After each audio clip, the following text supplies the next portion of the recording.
working together for the common good and for the benefit of all the people. Now, I could reminisce about the harmony of the great famine relief phenomenon of the mid-1980s, Live Aid. Or I could remind us of the last time we saw on our news screens people digging through the night to find earthquake survivors that they'd never met. But probably the best example I could offer right now is the remarkable global effort to combat COVID-19. We've not seen anything like this before in terms of its scale, its duration, or its global impact. There's nothing like facing a common enemy to foster a sense of harmony. In the letter to the Romans, we read this: "Bless those who persecute you, bless and do not curse. Rejoice with those who rejoice, mourn with those who mourn. Live in harmony with one another. Do not be proud, but be willing to associate with people of low position. Do not be conceited. Do not repay anyone evil for evil. Be careful to do what is right in the eyes of everyone. If it is possible, as far as it depends on you, live at peace with everyone." Now, as ever, whether you're a person of faith or not, we're going to take a moment now. If you're not a prayerful person, that's absolutely fine, but please use these brief moments to think and reflect on these matters in your own way. Let's pray. Our Father in heaven, help us to live in harmony by showing love for each other. Help us to lay aside our differences, our preferences, and our personal desires, and remember that we're called to serve the needs of others and not ourselves. And when we do feel agitated and discordant, help us to remember to see the other person as a person, just a human being like us, with the same feelings and the same failings that we have. Help us not to think of ourselves more highly than we ought, but instead to consider other people as better than ourselves. Under John's wisdom and impartial chairing, please direct and guide this council to lay aside both personal preference and party politics wherever a spirit of oneness would be preferable for everyone's sake. We thank you for hearing our prayers, for feeding us with your word, and encouraging us in our meeting together. In Jesus' name, amen. Amen. Mark, thank you for those very thoughtful words. Thank you very much indeed. Could we have a roll? Sorry. We're now live streaming. Thank you for that. Thank you. Could we have a roll call, please? Councillor Barrell-Austin. Councillor Austin. Present. Councillor Bradford. Present. Councillor Bullivant. Present. Councillor Clarence. Present. Councillor Colclough. Present. Councillor Connett. Present. Councillor Cook. She's presented her apologies, if you remember, at the last full council. Thank you, Councillor. So, yeah. Dewhurst. Councillor David Cox. Present.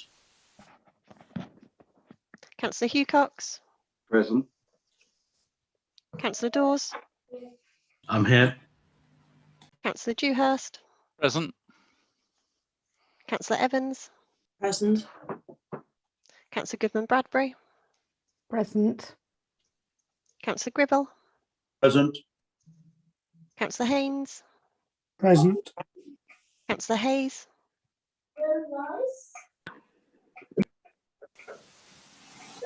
Councillor Hayes. Present. Councillor Hocking. Present. Councillor Gordon Hook. Present. Councillor Jackie Hook. Present. Present. Councillor Jeffrey. Present. Councillor Jeffries. Present. Councillor Jenks.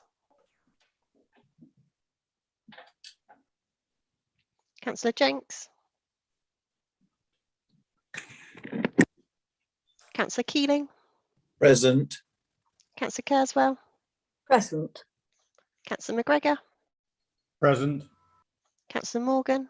Present. Councillor Malone. Present. Councillor Nutley.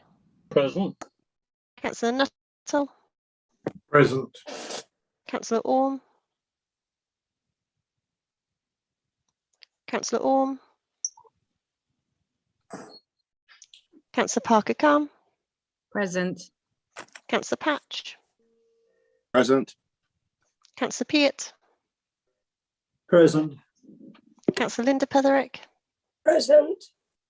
Councillor Phipps, Present.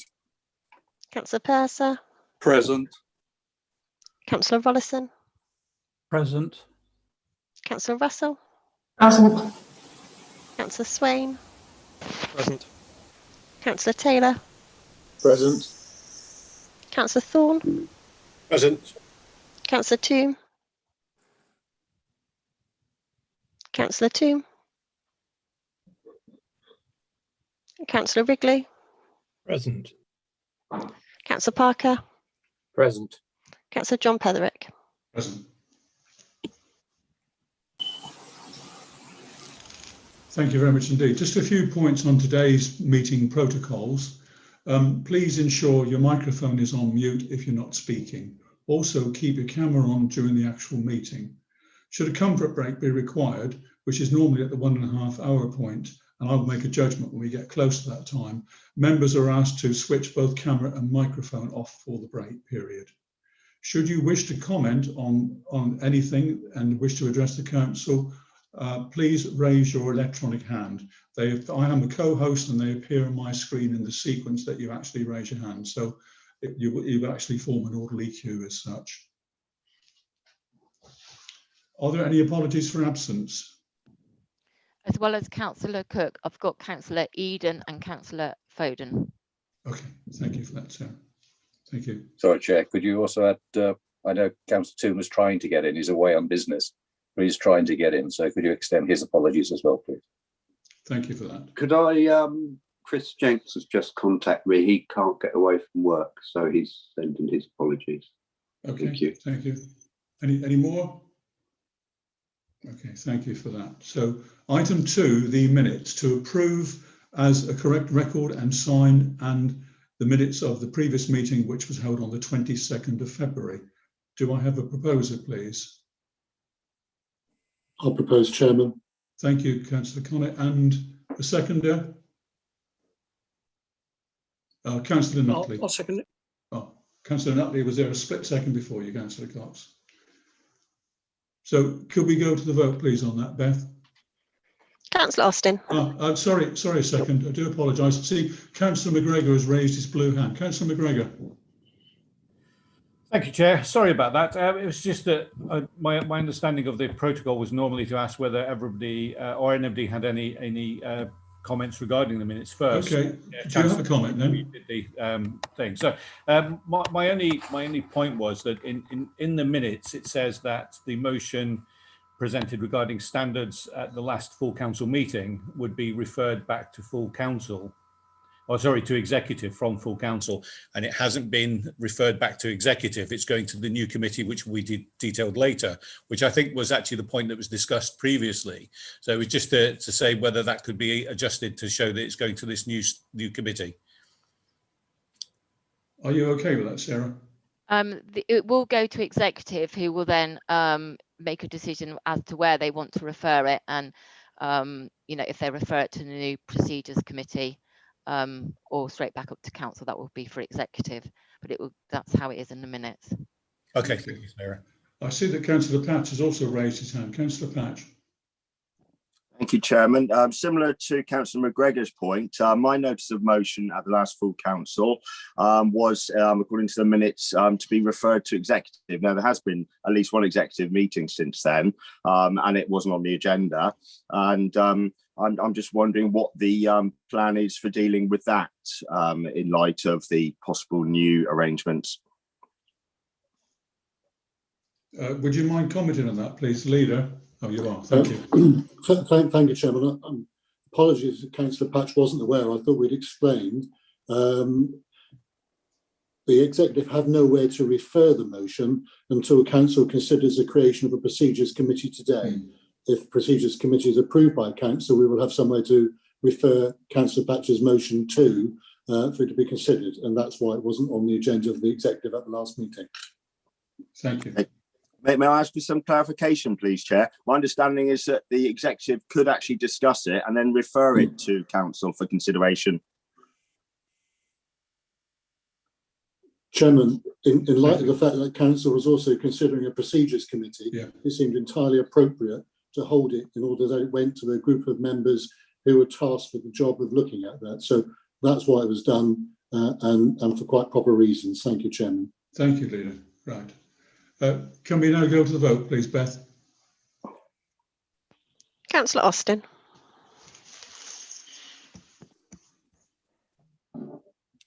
Councillor Austin. For. Councillor Bradford. Abstain. Councillor Bullivant. For. Councillor Clarence. For. Councillor Colclough. For. Councillor Connett. For. Councillor David Cox. For. Councillor Hugh Cox. For. Councillor Dawes. Abstain. Councillor Dewhurst. For. Councillor Evans. For. Councillor Goodman Bradbury. For. Councillor Gribble. For. Councillor Haynes. For. Councillor Hayes. For. Councillor Hocking. For. Councillor Gordon Hook. For. Councillor Jackie Hook. For. Councillor Jeffrey. For. Councillor Jeffries. For. Councillor Keeling. For. Councillor Kerswell. For. Councillor McGregor. For. Councillor Morgan. For. Councillor Malone. Abstain. Councillor Nutley. For. Councillor Nuttall. For. Councillor Parker Khan. For. Councillor Patch. Abstain. Councillor Peart. For. Councillor Linda Petherick. For. Councillor Phipps. Abstain. Councillor Purser. For. Councillor Rollison. For. Councillor Russell. For. Councillor Swain. For. Councillor Taylor. For. Councillor Thorne. For. Councillor Wrigley. For. Councillor Parker. For. Councillor John Petherick. For. That's carried, Chair. Thank you for that, Sarah. Item 3, announcements. I have a few announcements today.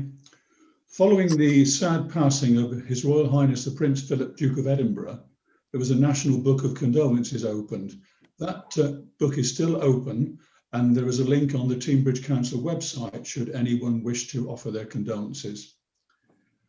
Sadly, I've also heard today of 2 recent deaths of former councillors. Jane Stovin passed away on the 20th of January 2021. She was a district councillor in the early 90s, and also Richard Bassett, who passed away on the 16th of April 2021. He was a councillor in the 1999 to 2003 council period for the former Powderham ward. I'm sure members you will join me in passing on our condolences to their families and friends. Thank you. When I was elected chair of Teignbridge in July last year, I nominated East Teignbridge Community Transport as my chosen charity. I had hoped at the time to raise a few £1,000s, but appreciated it would be difficult during a pandemic. It was suggested that the money raised should be contributed to a new vehicle fund. The cost of this specially adapted wheelchair accessible vehicle would be about £67,000, which is quite an ambitious target. Donations began trickling in, some sums as many as a few £100s. The local press publicised the fundraising initiative, and Teignbridge Communications covered the item in a residents' newsletter. About 6 weeks ago, I had a call from a resident of Teignbridge who wished to remain anonymous. He advised that he had seen the Teignbridge residents' newsletter and wished to make a sizable donation, which he would gift aid. Within 2 days, a substantial amount of money was transferred to East Teignbridge Community Transport. We now have enough money to purchase a new specially adapted minibus for £67,000. So thank you very much to that anonymous donor. Finally, congratulations are in order for Mr. Ollie Watkins, who is a Teignbridge resident, who has been chosen to play for England. I understand that he recently scored a goal, and I understand that also Councillor Hook would like to say a few words about this young man. Thank you very much, Mr. Chairman. I'm grateful for you granting me that privilege. I think it's absolutely right to praise and rejoice in success. Local people do succeed, and it is possible, even coming from Devon, to reach the very top in a given profession or pursuit. Ollie Watkins is a success by any standard. Educated at Decoy Primary School in Newton Abbot and in South Dartmoor College, Ashburton, he is therefore a local boy. He doesn't live in Devon any longer. He's got a palatial pad, no doubt, in the Birmingham area, but he's a local boy, local educated. Only last summer, he obtained a £30 million transfer from Brentford Football Club, where he'd gone from Exeter Football Club, to Aston Villa. Sufficient success for some of us in itself. But recently made a scoring debut, as you've alluded to, on his debut for the England team. He is quite obviously a very good footballer, and from my limited knowledge, a good role model, by which I mean he isn't a play actor. He doesn't fall over at a puff of wind trying to con refs. He's a team man, and I like loyal team men. He gives of his best and is a 100% trier, an admirable role model, I would suggest, for aspiring youngsters. Now, I don't care much if it's success in sport, football, or the arts, or science, or whatever. Let's celebrate achievement, and in so doing, say to every youngster in Teignbridge and in Devon, dream your dreams, aspire to achieve, and if you aim for the sun and only hit the moon, well, you will have done your best, and that's not a bad ambition in life. Local Ollie Watkins did it from Devon, and so can you. Thank you, Mr. Chairman. Thank you, Councillor Hook. Item 4, are there any declarations of interest, please? Sorry, Councillor Dawes, you've raised your hand. I do apologise for not coming to you. Yeah, no, sorry. I just wanted to follow on if I could, because I've had some experience with Ollie Watkins directly, and if it was okay just to say a couple of words. Sure, surely, yes. Yeah, so of course Ollie Watkins was at Decoy School, and the experience I had with him was when he was running a training event with Exeter City Football Club, where he was their star striker, and the treasured photograph we have in our house is the award he gave my daughter on that day at Isker College. So, but also I'm a member of Exeter City Football Club, which is community owned, and I know that his transfer from Brentford and then through to Aston Villa Football Club caused a huge windfall for Exeter City. So the pyramid system that's been threatened so much over the last few days is in full flow and working properly. So I think we should all take pride in that, in Exeter City for being community owned, and celebrate Ollie Watkins' successes. Hopefully he will score the winning goal in the Euros this summer. Thank you, Councillor Dawes. Thank you very much for that comment. Any declarations of interest? Item 4. No.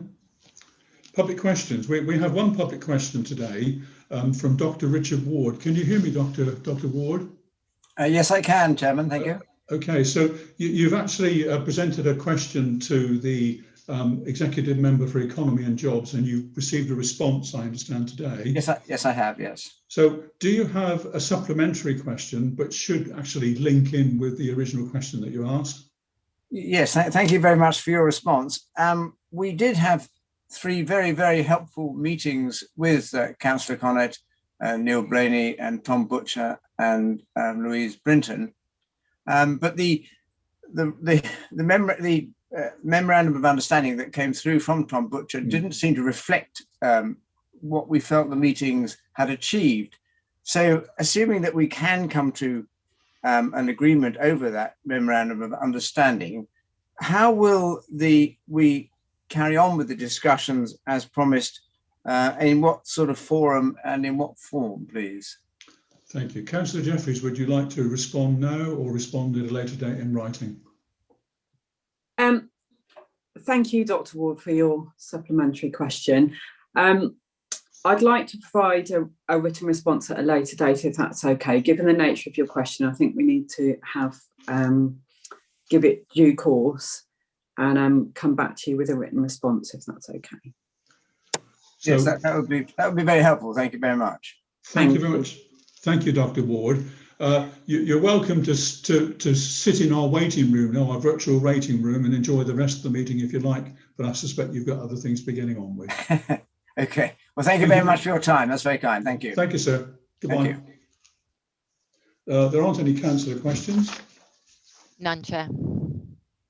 So recommendations from committees. This is item 7 on the agenda, recommendation from the executive, notice of motion to acknowledge the work that the voluntary and charitable sector do, particularly but not exclusively during the current coronavirus pandemic. And I understand that the leader will move this recommendation. Thank you, Chairman. I formally move the recommendation to council from executive and defer now to the secretary, Councillor Gordon Hook, who was the primary mover of the motion. Thank you. Absolutely, yes. Thank you, Mr. Chairman, and thank you, Leader. I very much welcome the executive recommendations which are set out before us, and I won't read them through because they're all there for members to have seen prior to the meeting. I sincerely hope for cross-chamber unanimous support for those recommendations in the spirit of harmony and one-ship, which we were only recently reminded of.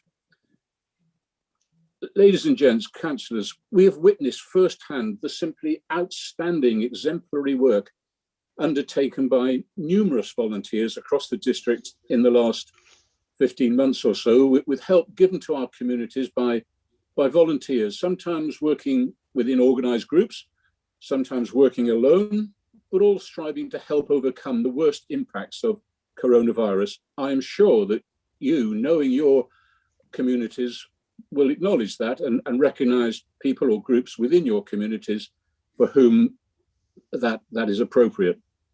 Sometimes they've been providing meals for hundreds, sometimes simply doing the shopping for the next door neighbour. I'm certain it is right for this authority to acknowledge and place on record its huge gratitude for all those efforts by one and all, whether in a group or whether individually motivated. It would be wrong, however, to suggest that all charitable voluntary work has been simply the product of the devastating health crisis of the last 15 months. Great work, again, by individuals, small groups and larger organisations is and has been going on year in, year out, virtually always unheralded and unnoticed, except by the recipients of the good works. That will continue, I am sure. And I am similarly sure no one does it for thanks or personal glory. My point is that we should recognise in the long term the ongoing and dedicated work of so many on behalf of our residents.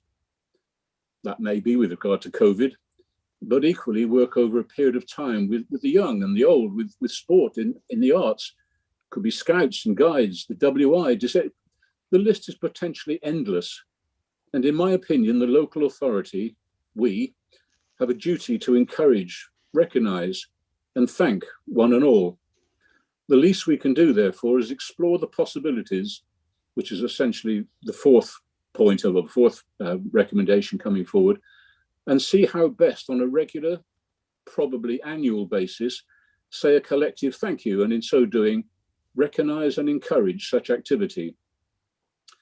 I have many ideas myself to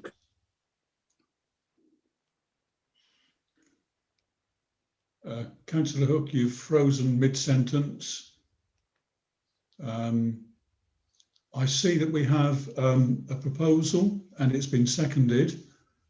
And we have one lonely blue hand, which is George Gribble. Well done, George, for mastering the art of the blue hand. Yes. Thank you, Chairman. If I may comment, sir, I think, sort of this is all very good, but I would comment on item 4, actually. A thank you and congratulation event should be held. Well, I agree with that entirely, but I think previous to the previous administration, we had a sports and personality awards every year. Yeah, Councillor Gribble, I'm sorry, I'm going to have to interrupt you, but sorry, you've gone back 3 items, is that right? No, Now I'm on item 7. Okay, sorry. Okay. Number 4. Sorry. Yes. Okay. Okay. Yeah, understood. Okay. Yes. Well, I just think that the previous administration ran this sports and personality awards, which was very well received throughout Teambridge, and in the event that Ollie Watkins can't be now appreciated by Teambridge in particular in this way, I do agree with the congratulations that were being sent to him, and very well done. But I would like to see the reinstatement of the Teambridge Sports and Personality Awards for all ages, both young and the elderly, because a lot of people are involved in sport and it keeps them fit. Thank you very much, Chairman. Thank you, Councillor Gribble. I see that Gordon Hook is actually back with us again. Would you like to continue, Gordon? Thank you, Mr. Chair. I don't know what happened there. If it's my fault, I apologise. I don't think it was. I'm not sure where I got to. Had I said that, for instance, this voluntary work, it wasn't just a question of COVID inspired. It was also very much an ongoing year on year out exhibition of goodwill by our residents, and I do believe that irrespective of COVID, we should be looking to thank those who give of their time voluntarily, whether it be sports, arts, Scouts, Guides, WI. I suggested there was a whole range of possibilities, and we would all know within our communities those individuals and those groups who are contributing in this way. I believe that as we progress in the next coming years, the voluntary sector will play a larger rather than a smaller part in our lives, and the goodwill of people is to be encouraged and applauded. I think the least we can do in encouraging this activity is to explore the possibilities, which is what's laid out in the 4th recommendation from the executive, to say a collective thank you, and in so doing, recognise and encourage such activity. It's not an original concept. Some local authorities already do similar to this, and of course, the state does this twice yearly.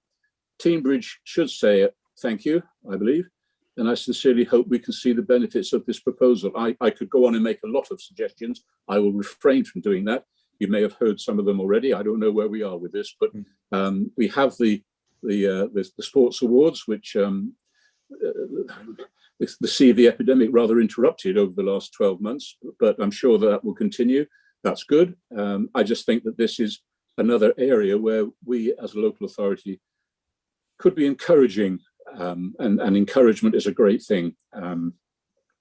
So I very much hope for and look for cross-chamber unanimous support, and thank you for, and I apologise for the interruptions that inevitably occurred. Okay, thank you very much indeed, Councillor Hook.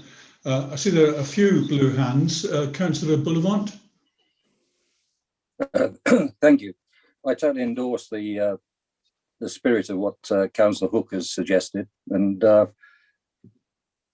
I think it's important to remember that the last of the community or sports and community award ceremonies that took place in 2018, and I recognise the contribution that the people made and were recognised at those award ceremonies that were held over in Dawlish.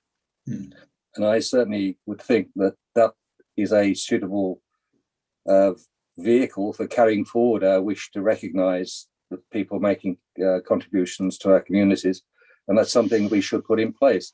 And it's sad that we haven't seen that take place, and it was cancelled prior to the or delayed prior to the start of the pandemic. But I'd certainly support the reintroduction of that as being a suitable vehicle for recognition. Thank you. Thank you, Councillor Bullivant. Councillor Dawes. Hi, thank you. Yeah, I'd agree with much of what Gordon said. I'd applaud the efforts across the sector. I'd rail in a little bit the idea of needing an award ceremony. I'd be more in favour if we can do everything we can to stop homelessness, which clearly is a political choice, but we managed to solve during the pandemic. I applaud working across community groups.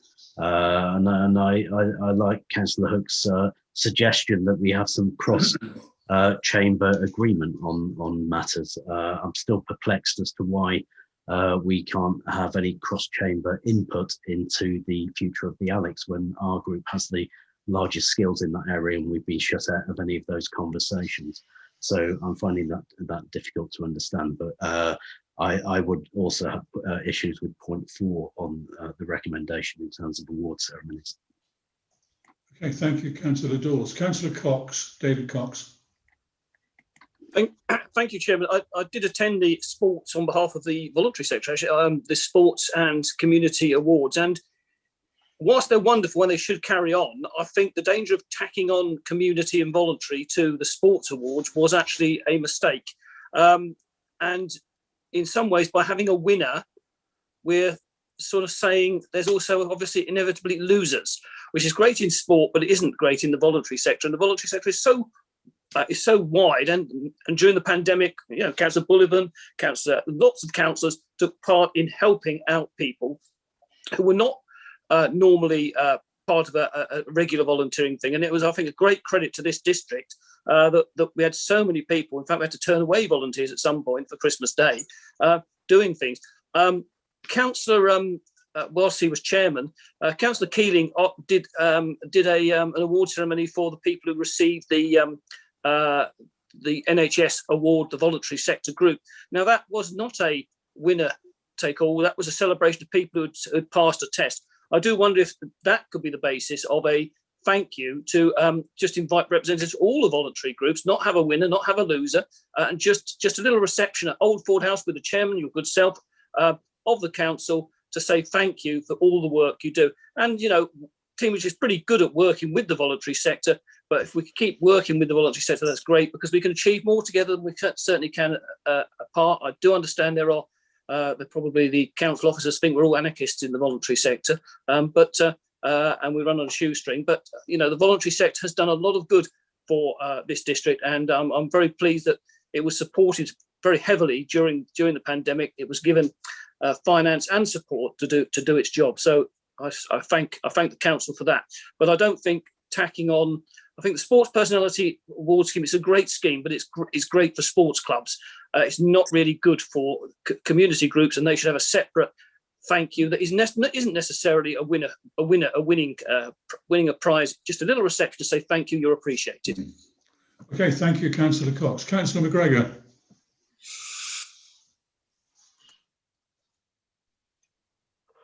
Thank you, Chair. I just want to correct a couple of misconceptions that have been fired out by one of the group's members. The delay in the last Sport and Community Awards that were due to be held in 2019 were because we had to start tightening our belt due to the fiscal ineptitude of the previous administration. We've done that. Councillor McGregor, yeah, hang on a second. I've moved away from that. I know that what I was about to say was Councillor McGregor, you're being political. I don't want you to be political, please. No, I'm just saying. Am I clear? I've moved away wrong to criticise the previous administration. Yeah, I've moved away from that. If you let me finish, I will tell you. You could apologise if you wanted to. The next misconception is that we didn't do a Sport and Community Awards since 2018, which is fundamentally a falsehood. We delivered it by virtual means, and it's available on YouTube, and we gave Sport and Community Awards in 2020. And we will probably follow the same line this year in the process that we are trying to get our leisure centres back up and running, and we won't have the space to get people into a location. So we'll probably do similar again this year, and we will be doing the Sport and Community Awards. So we haven't cancelled it. We haven't stopped doing it. It's being delivered. It's actually online. The evidence is there, and I would appreciate if perhaps people would not present false positions. That's your interpretation, Councillor McGregor. Are delivering. We need to move on, please.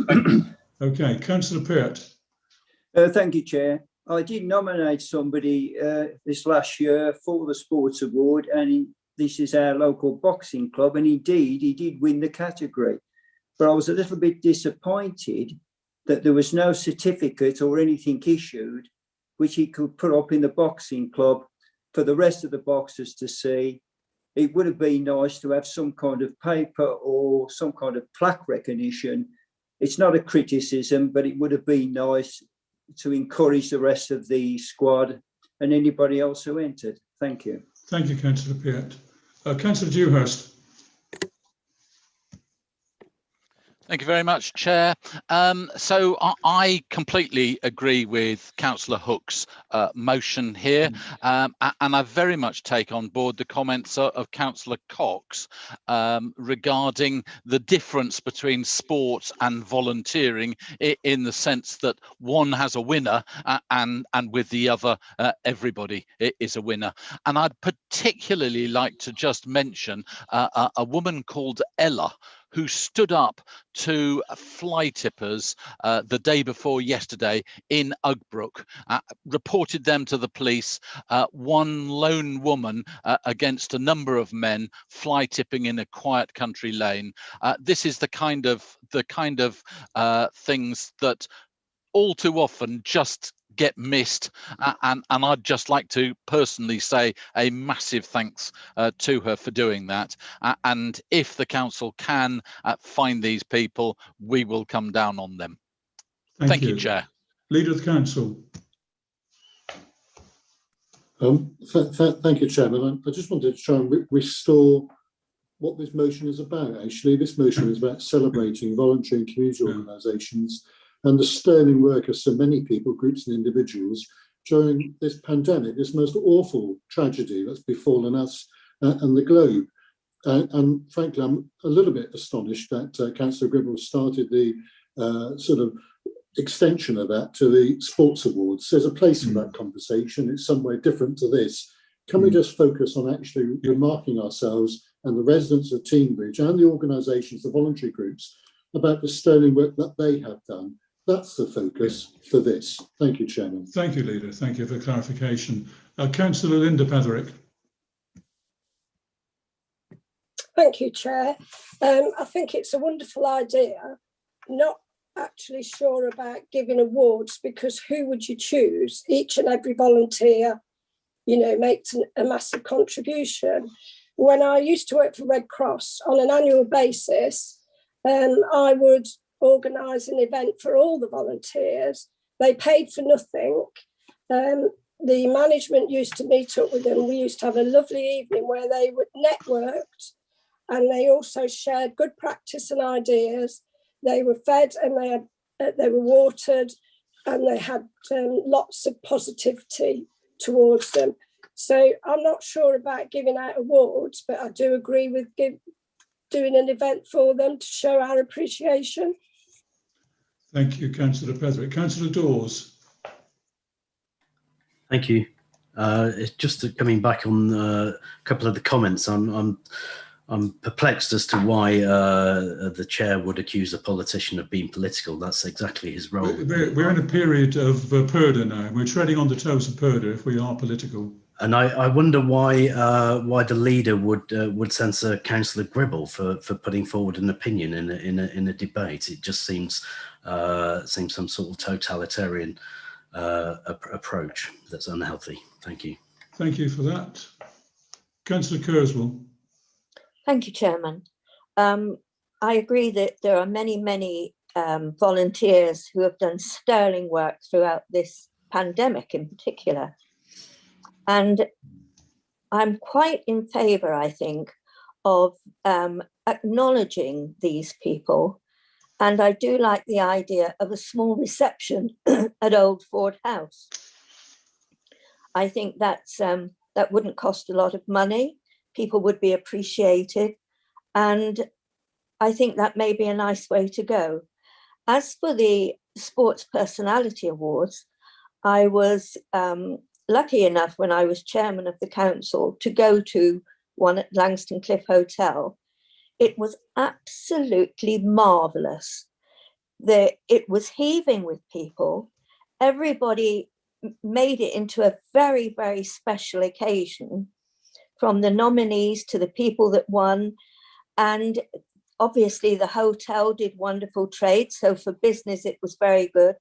And I don't see why we cannot still have our Sports Personality Awards plus a reception for volunteers who have done sterling work at Old Ford House. Thank you, Chairman. Thank you, Councillor Kurzweil. Councillor Rollison. Thank you, Chair. I wholeheartedly support Councillor Hook's notice of motion here. It's extremely valuable and important that we do recognise the contributions of the voluntary sector, the charitable sector, and indeed the individuals that have come forward and made things happen where they never happened before to get us through this pandemic. It was a phenomenal effort from my perspective.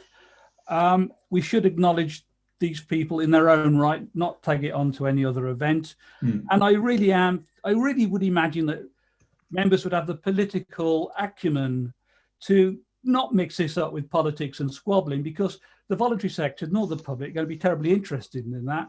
What they're amazed at and truly grateful for is the fantastic effort from the community to beat this virus.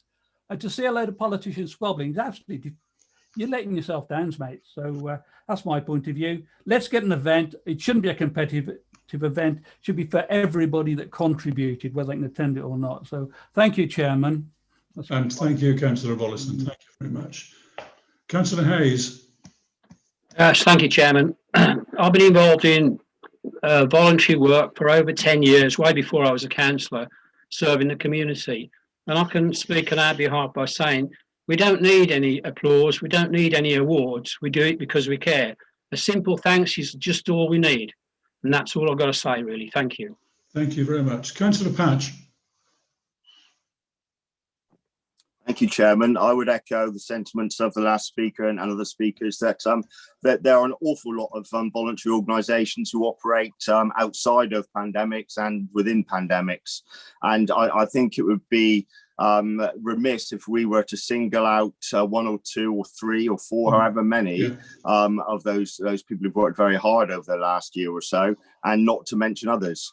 But I just also wanted to sort of come back on Mr. Chair, you raised the issue of PERDA and how that affects how we are allowed to debate within this council meeting, which I think is a significant issue. My understanding was that PERDA affects officers and Teambridge communications in particular. I'm not sure it affects our debate. I wonder if you could share your understanding of how PERDA affects our debates in this meeting, and perhaps if we could have a comment from legal services on that.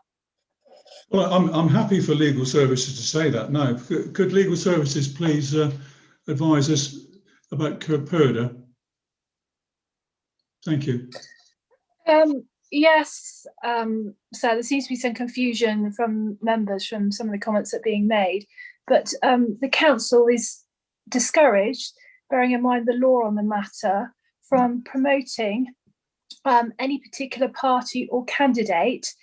And that is by means of any communication, which can be obviously through publication of effectively this meeting. So members are asked to obviously have due care and attention to avoid debates becoming unduly political, where the council could be seen to be promoting a particular party or a particular candidate. And that doesn't necessarily affect the fact that we don't have an election, but clearly there are elections close by. Thank you. Thank you for that. Sorry, for clarification then, are we not allowed to make any points as councillors that might be deemed political? Councillor Patch, I mean, I've stopped a member who was criticising another group quite openly, and I think that was wrong. That was my interpretation. But then you allowed another member to make the same point, but in a slightly less confrontational way. Well, I don't want to get into debate about this, Councillor Patch. I'm sorry, I'm the chairman of this committee and I've made a decision. Councillor Hocking. Yeah, thank you, Mr. Chairman. I just wanted to support Councillor Hayes on his understanding of how people out there who do volunteer work see how they do the volunteer work and why. It is quite clear to me that people who volunteer do it because they want to volunteer, do it because they want to help the society, help their neighbours, help community. My worry is that if we have an event, and I'm quite happy to support the 3 first 1, 2 and 3 of the recommendations. I am not so happy in supporting number 4. I believe that where do you draw the line? Who do you invite? You know, a neighbour of mine who volunteers, should they be invited? Of course they should, if everybody else is being invited. And at the end of the day, this could well become unwieldy. A simple, big thank you from this council would be, I am sure, a big bonus in all those people's hearts. And at the end of the day, if this council really wants to support organisations out there which do voluntary work, then let them put their money where their mouth is and let them support them through grants, through funding, to help support these as we go into the future, and not just put on a one-off thing for, let us say, the chosen few, because at the end of the day, there'll be a lot of, I'm sure, mayors and deputy mayors and even chairs and chairmen going to this event, as well as very well deserving volunteers. So to me, I'm quite happy to support 1, 2 and 3. I'm not so happy to support in 4. I don't think it's necessary. I think a big thank you from this council, and perhaps this council helping to support those organisations that need our support now, where money is concerned. Thank you. Thank you, Councillor Hocking. I see that we have 3 remaining blue hands, members that have already spoken on this item. Councillor Gribble. Thank you, Chairman, for allowing me to come back. I just really wanted to comment on Councillor Connett, who I have a great respect for, and I fully agree with the recommendations here. I just didn't want the sports side of life kicked a touch. So I'm sure the executive will look at in the future to reintroduce. Thank you very much, Chairman. Okay, thank you for that. Councillor McGregor.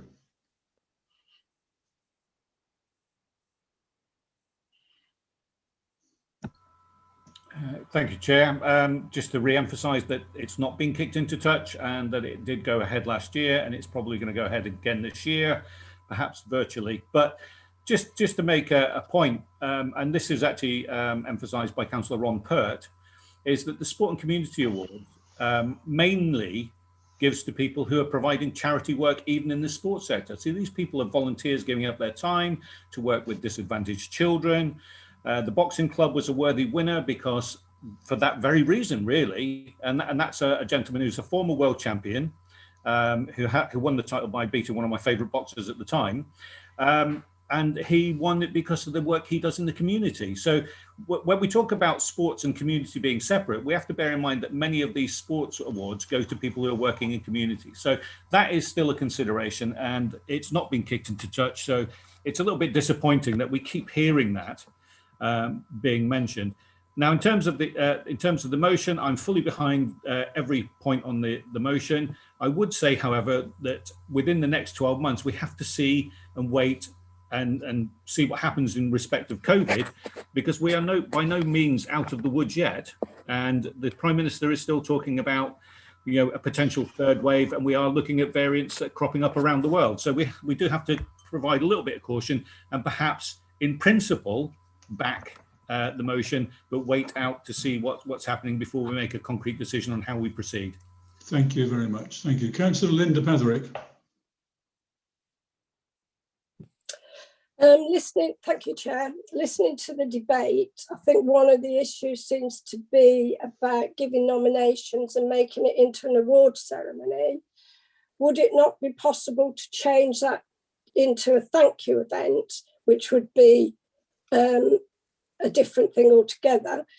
Because I really do think that these sort of thank you events, it's not just about thanking volunteers, it's also about them meeting, networking and sharing good practice and finding out about various ideas that have worked for people. So there's a lot more to it than just a thank you event. But that's what I would suggest. I mean, I don't know if it can be an amendment or... I've noticed that the next speaker is Councillor Russell, but before I go to Councillor Russell, I see that the leader has put his hand up, and I think he might be responding to your comment. Leader?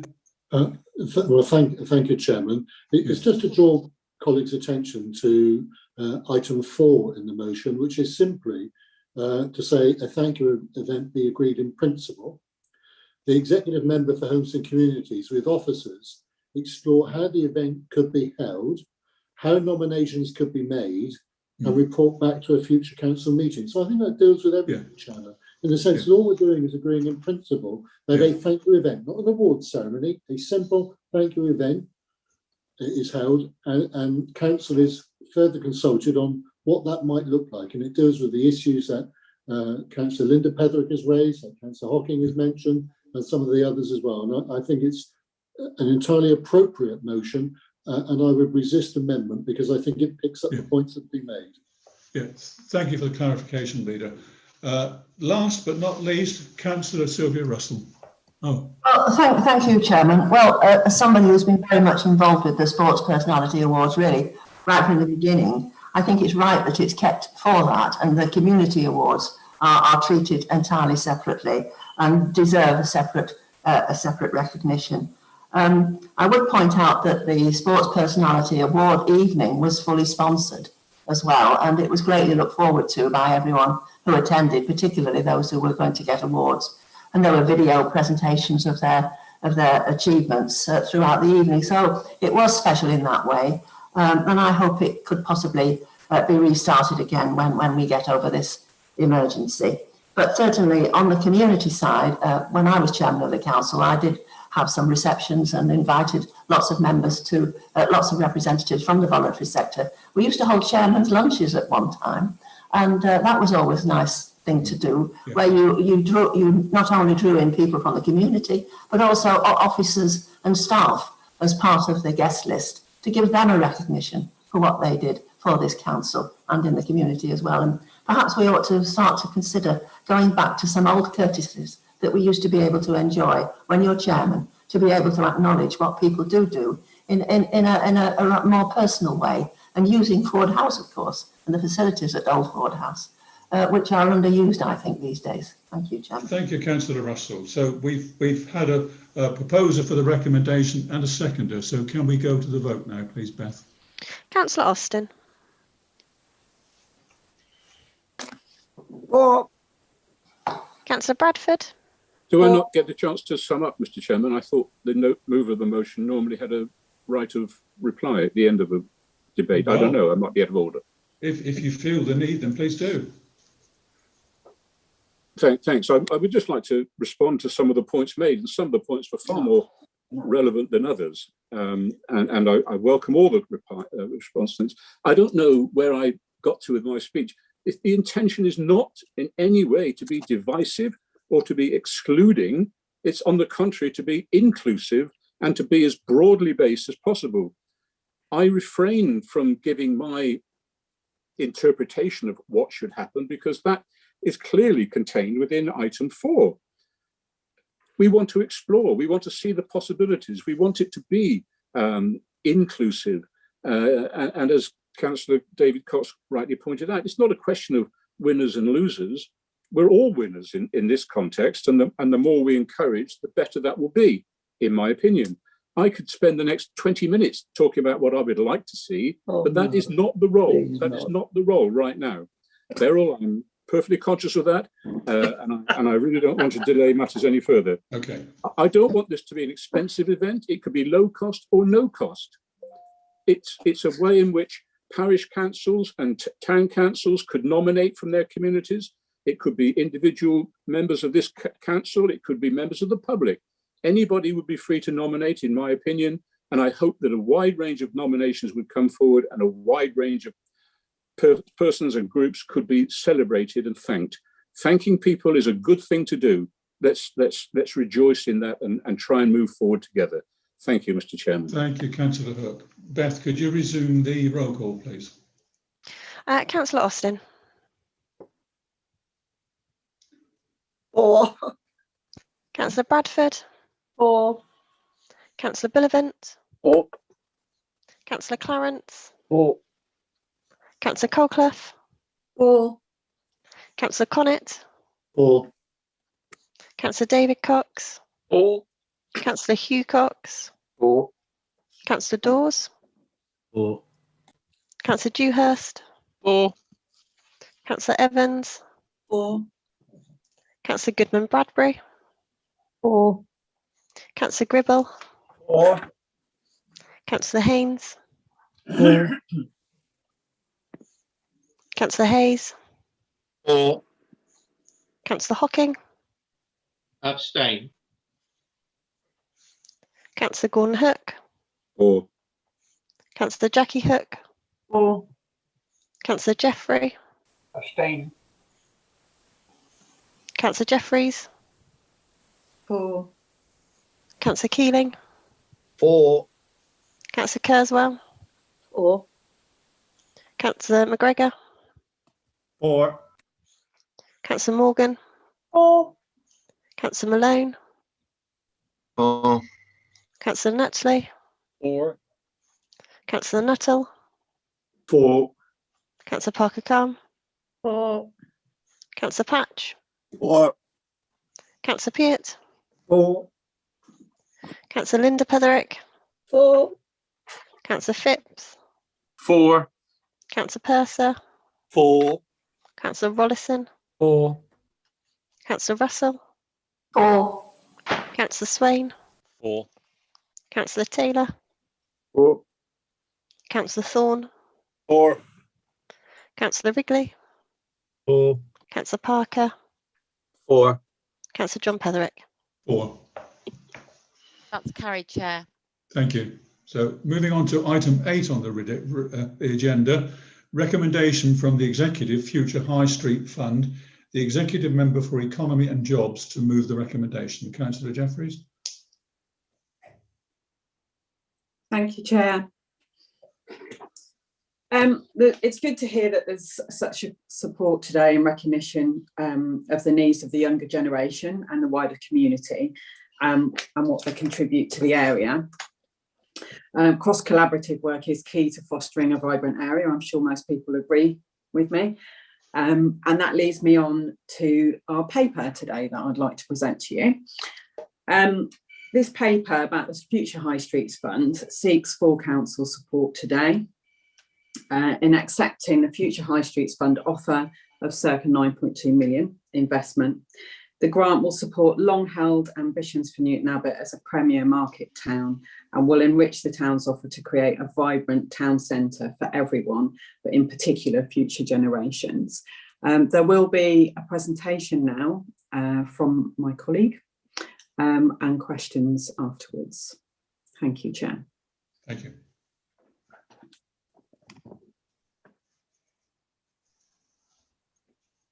Can everyone see my screen okay?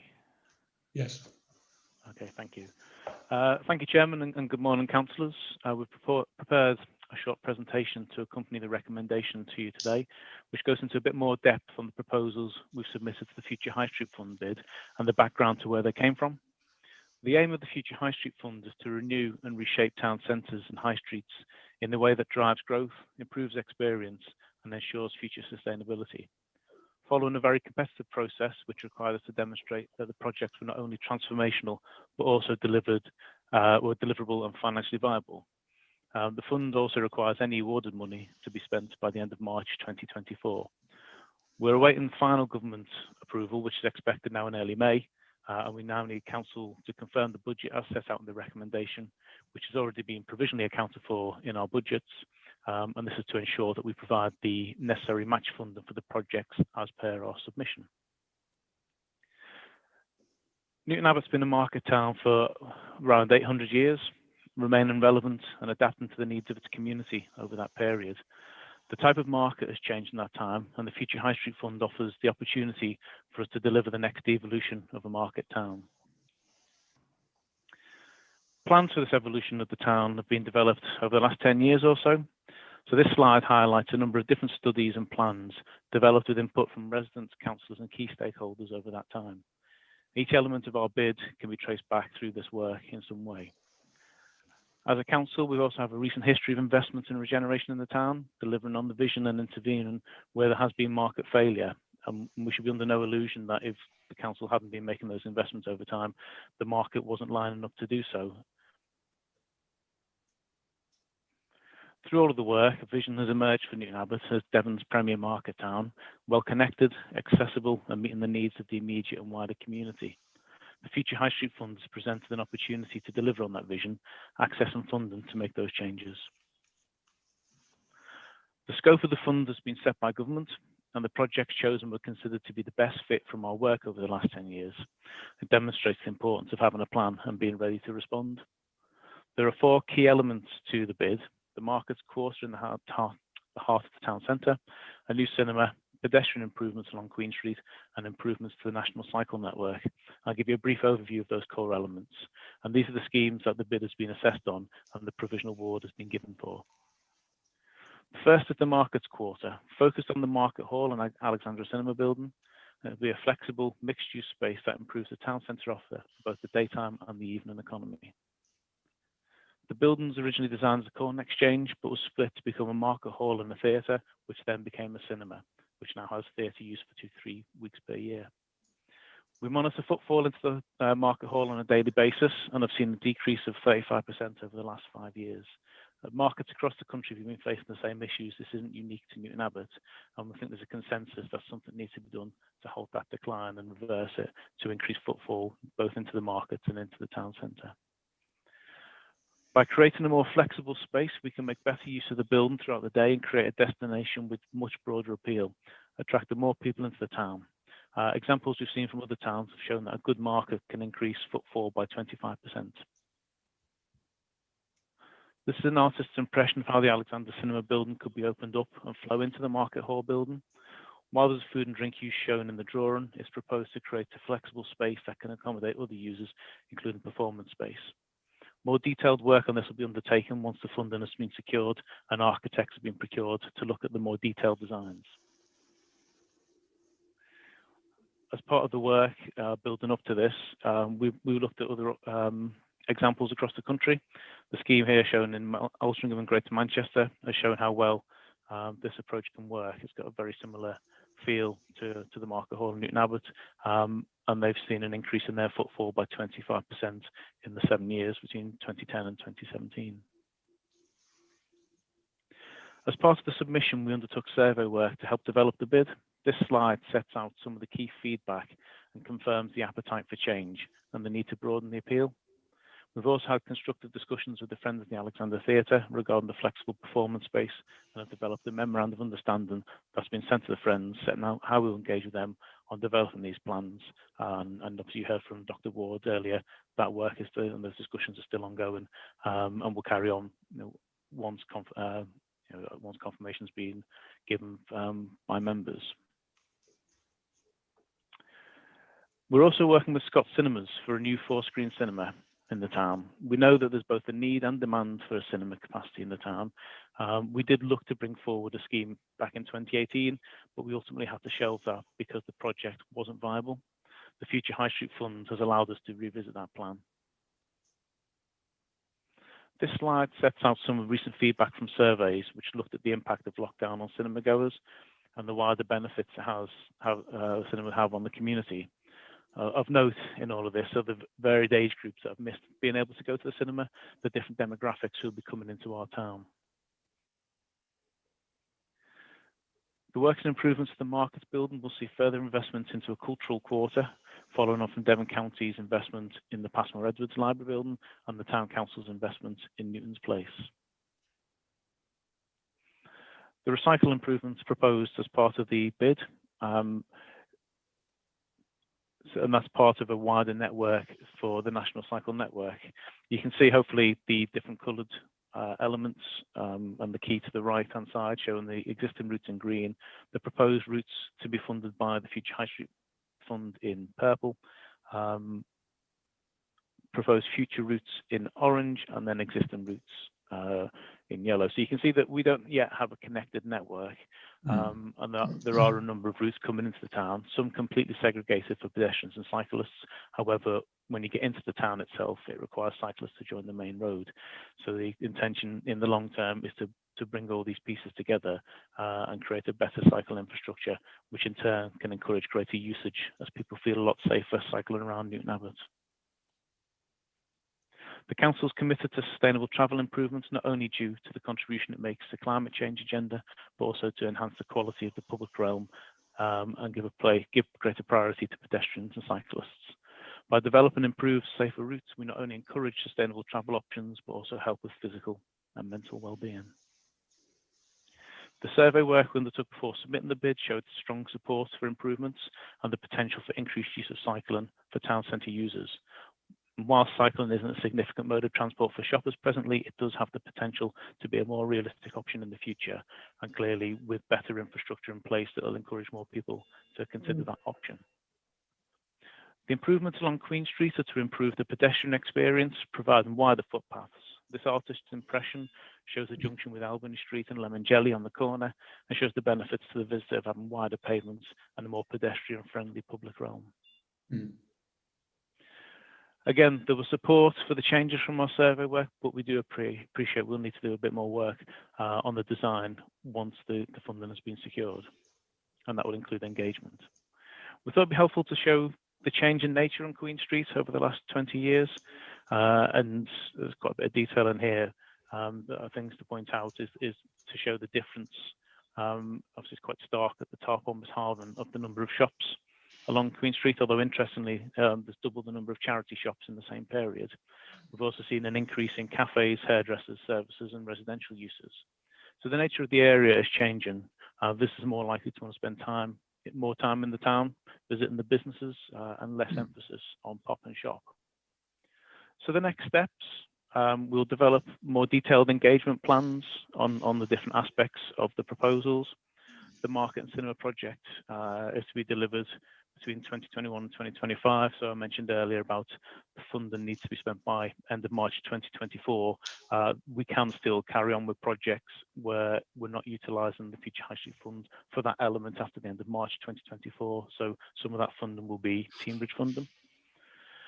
The cycle enhancements will be in the next financial year, led by Devon County Council with support from ourselves, and the Queen Street enhancements will take a little bit longer to develop, design the plans with implementation by 2023-2024.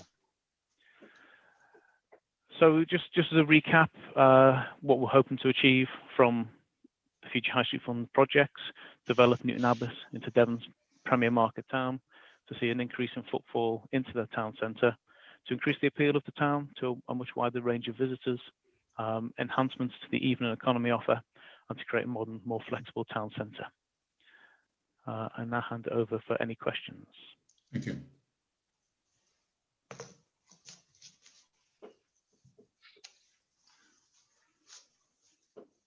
Councillor Sarah Parker-Khan. Thank you.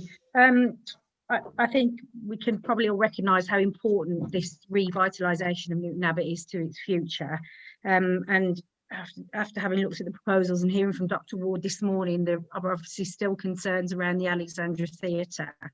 And I would just like some real reassurance that any proposals that are developed and made will be brought before the council and not just be made under a delegated decision, that will be made aware of any proposals, and just that people are kept in the loop, basically, not just us as councillors, but the public as well as friends of the association. I know there is some kind of consultation period, but I think it's important with something this vital that we have a real open and transparent process.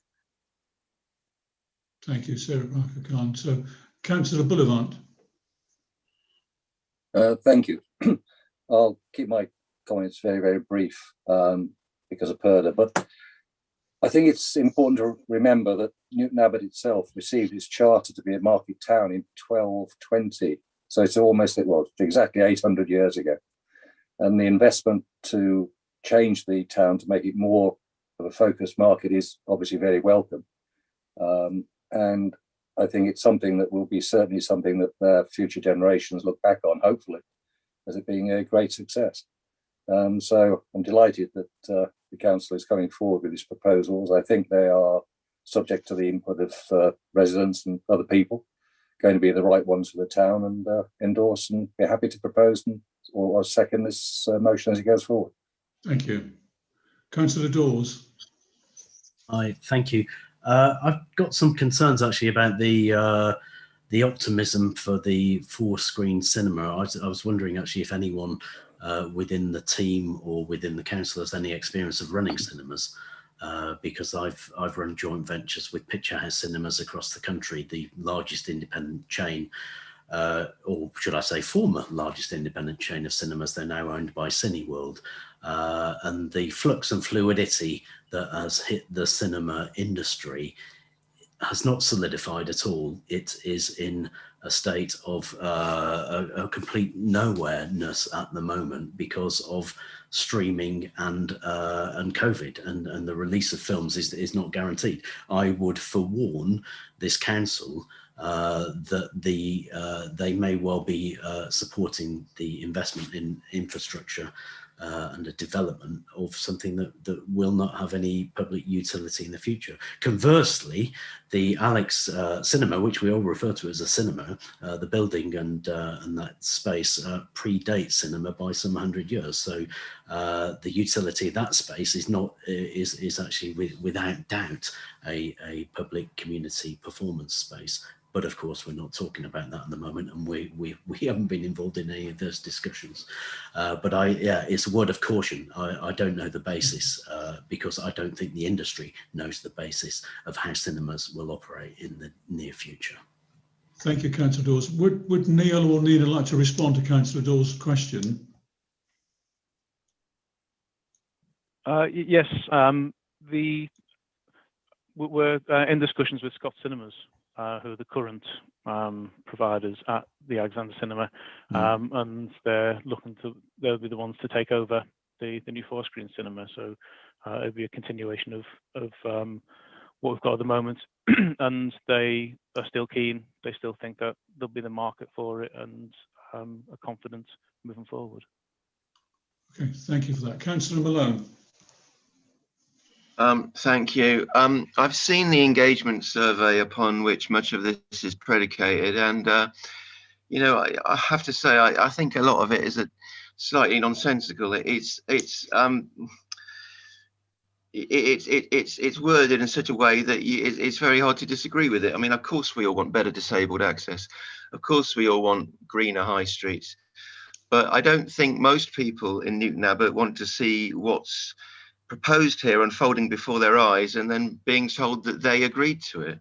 I mean, the survey doesn't have any specific points in it. It should, if it included questions such as, you know, do you want the historic interior of civic landmarks to be smashed out? Yes or no?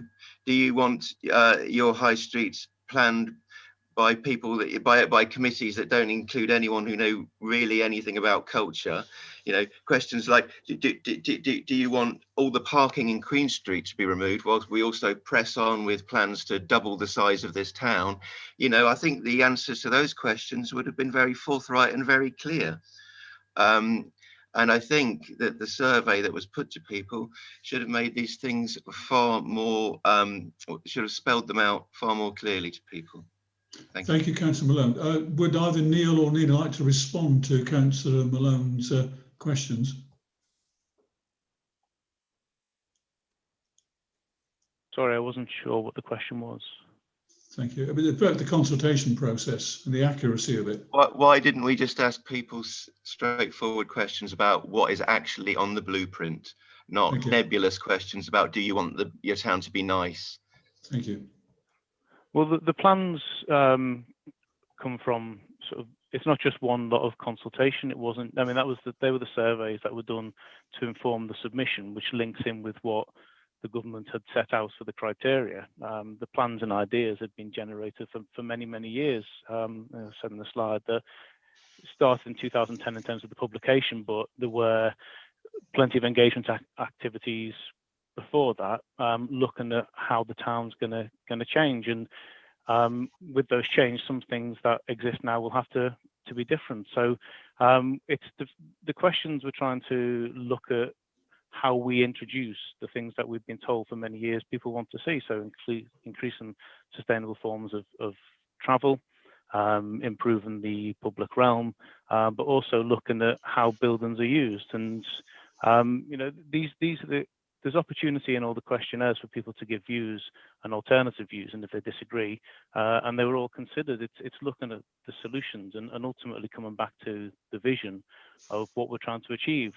I'm not aware of any survey that goes into the detail of and describes things as destruction. I disagree. There is destruction. We're looking at the opportunities. The principles have been established, and further work will be done to develop it, but it'll be done sympathetically. I appreciate not everyone's going to agree with that, but we're basing it on the feedback we've had over many years, and the questions which were helped develop by the consultants who helped us submit the bid. We're looking to ensure that what we submitted was in line and was a strong case. And I think once the plans are further developed, you'll get to see those in more detail. Thank you, Neil. Councillor Hocking. Thank you, Chairman. Like all surveys, and I agree with Councillor Malone, like all surveys, the questions asked will give you the answers that you want from that survey, and that's just what's happened with these surveys. That's happened certainly over the High Street funding bid. Queen Street has been brought into that bid, and because the council has to tick boxes that the government have set and to cross the lines that the government have put there in order to get this money that Tingbridge require to upgrade or regrade, or whatever way you want to use the market hall. And that is why Queen Street is in the bid, because if they were to put the bid in just for Market Hall, they wouldn't have got it. They had to put it in to show substantial travel and how they're going to help pedestrians, how they're going to look at the High Street, etc., etc. And that's what Queen Street's done. But when we first started talking about looking at Queen Street, they were going to take away the parking, which was fair enough, and put it into Cricket Field. That has now not happened. Because again, when you look at what the government set down, that did not fall in with what the government required for this funding. So that was took out. So now we're left with something that people don't really want. Businesses don't really want it, even though the surveys that we're being shown say they do. You only need to talk to the Town Centre Development Manager, and she will tell you a completely different story. Going on to the Market Hall, the first picture that we were shown today shows the old Market Hall in the centre of Newton Abbot, looking proud, standing there as a building which everybody saw as the centre of the town and went to. Now, we haven't got that because back in the 70s, Tingbridge District Council allowed a developer to come in and destroy what was around that building and put up what we now know as Market Walk. Not the brightest ideas in living history when you start looking back at it, but then I suppose hindsight is a marvellous thing. You only got to look at the centre of Plymouth, where they've had to rebuild after the bombings. Again, hindsight is a marvellous thing. If we had the chance again, we would do something completely different, I am sure. And the same with Market Walk. It is not ideal. It's not made for purpose. People go there, they can't sit because there's no seating. Several of the shops are still empty because either they're the wrong size or the rent, and that is too expensive. The Market Hall itself is not got as many people, not got as many stalls in there. The question why? Well, we're changing the way we shop. We're buying stuff online now, but prior to that, we had the influx of pound shops, and you've got one in the town centre, which does very well. I use it myself, and I've got to admit that perhaps that is one of the reasons why the market is failing. But I use the pound shop. You've got one out at King Staton, Home Base, or Home Bargain, sorry, with free parking all the way around, and people travel from miles to go to that shop. So we then got to ask ourselves, is knocking down a wall between the Market Hall and the Alexandra Theatre, which, let's be fair, is not really fit for purpose, and we can all agree with that, to bring it up to the 21st century, it needs money spent on it. But at the end of the day, it is a theatre.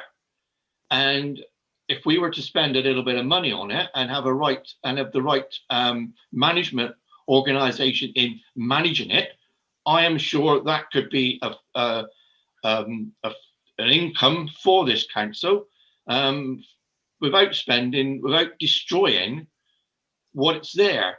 And I fail to see how knocking that wall down and bringing the market and the market hall and the Alexander into one large hall, I fail to see how you're going to put on a Christmas pantomime, how you're going to put on a musical through the summer, because surely these sort of things, you need a theatre.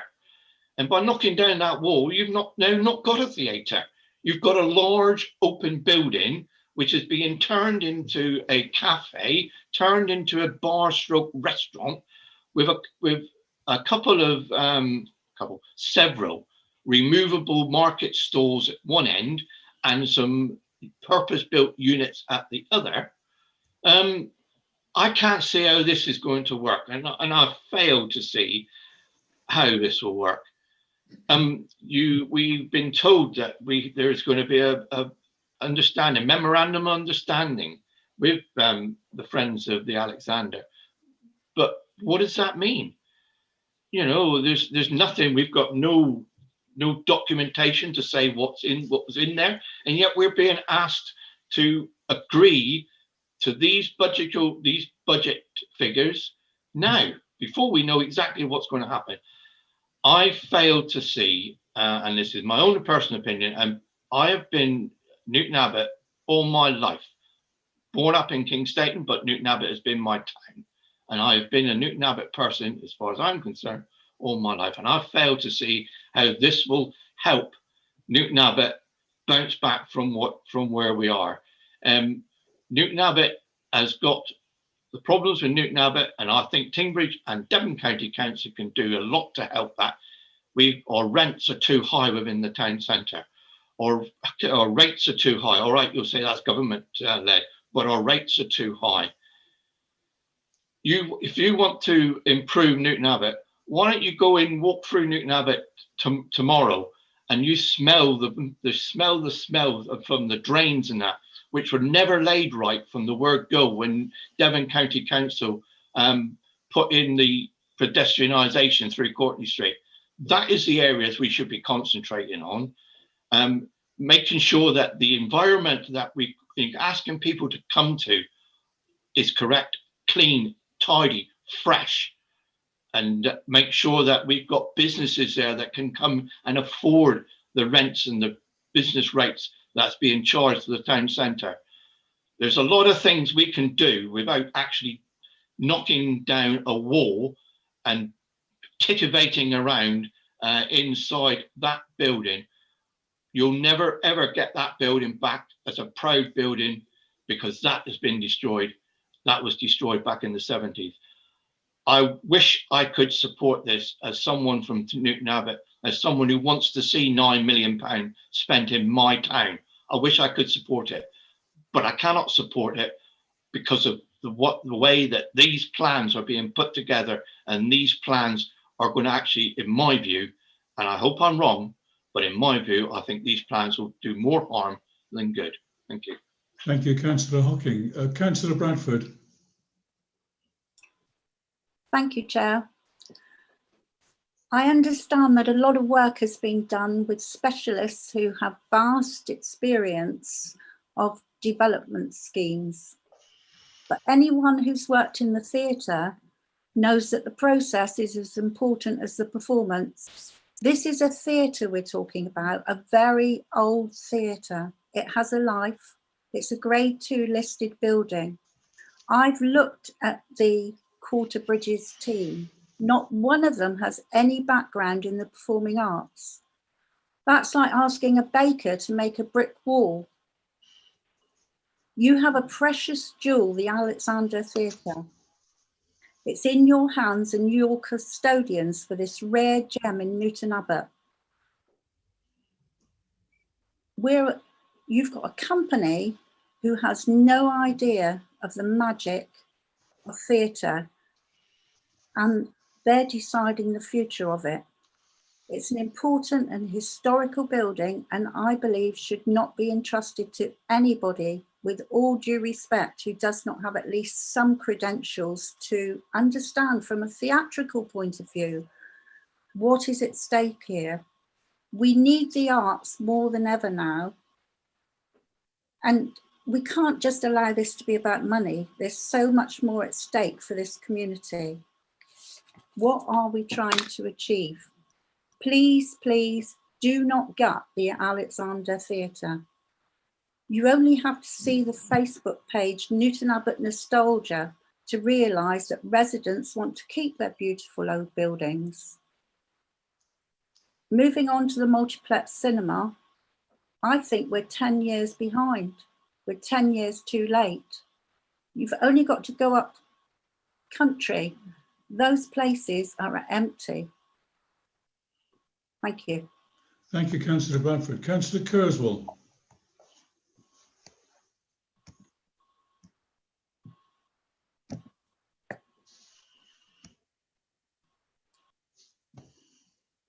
You're muted, Councillor Kurzweil. I do beg your pardon. I listened with a lot of concentration to Councillor Mike Hocking, who obviously knows Newton Abbot inside out and upside down. He speaks a lot of sense. The Alexandra Theatre, and I do go there when we're allowed to see a film. I'm always amazed that unless there's a real blockbuster film in there, the theatre, this cinema can be practically empty. I can be one of 10, maybe 12 in the auditorium. And I often wonder, how can they afford to keep it going?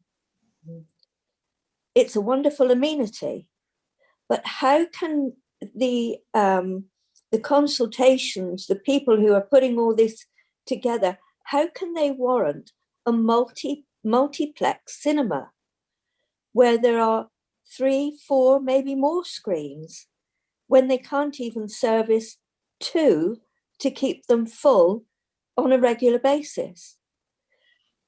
The joy of the Alexander Theatre is that it's a multi-use building as it is, because with the people, the actors, the used to be called the Newton Abbot Musical Comedy Society years ago. I can't remember what it's called now, but they use it, as you say, pantomimes and other theatrical work and the cinema complement each other.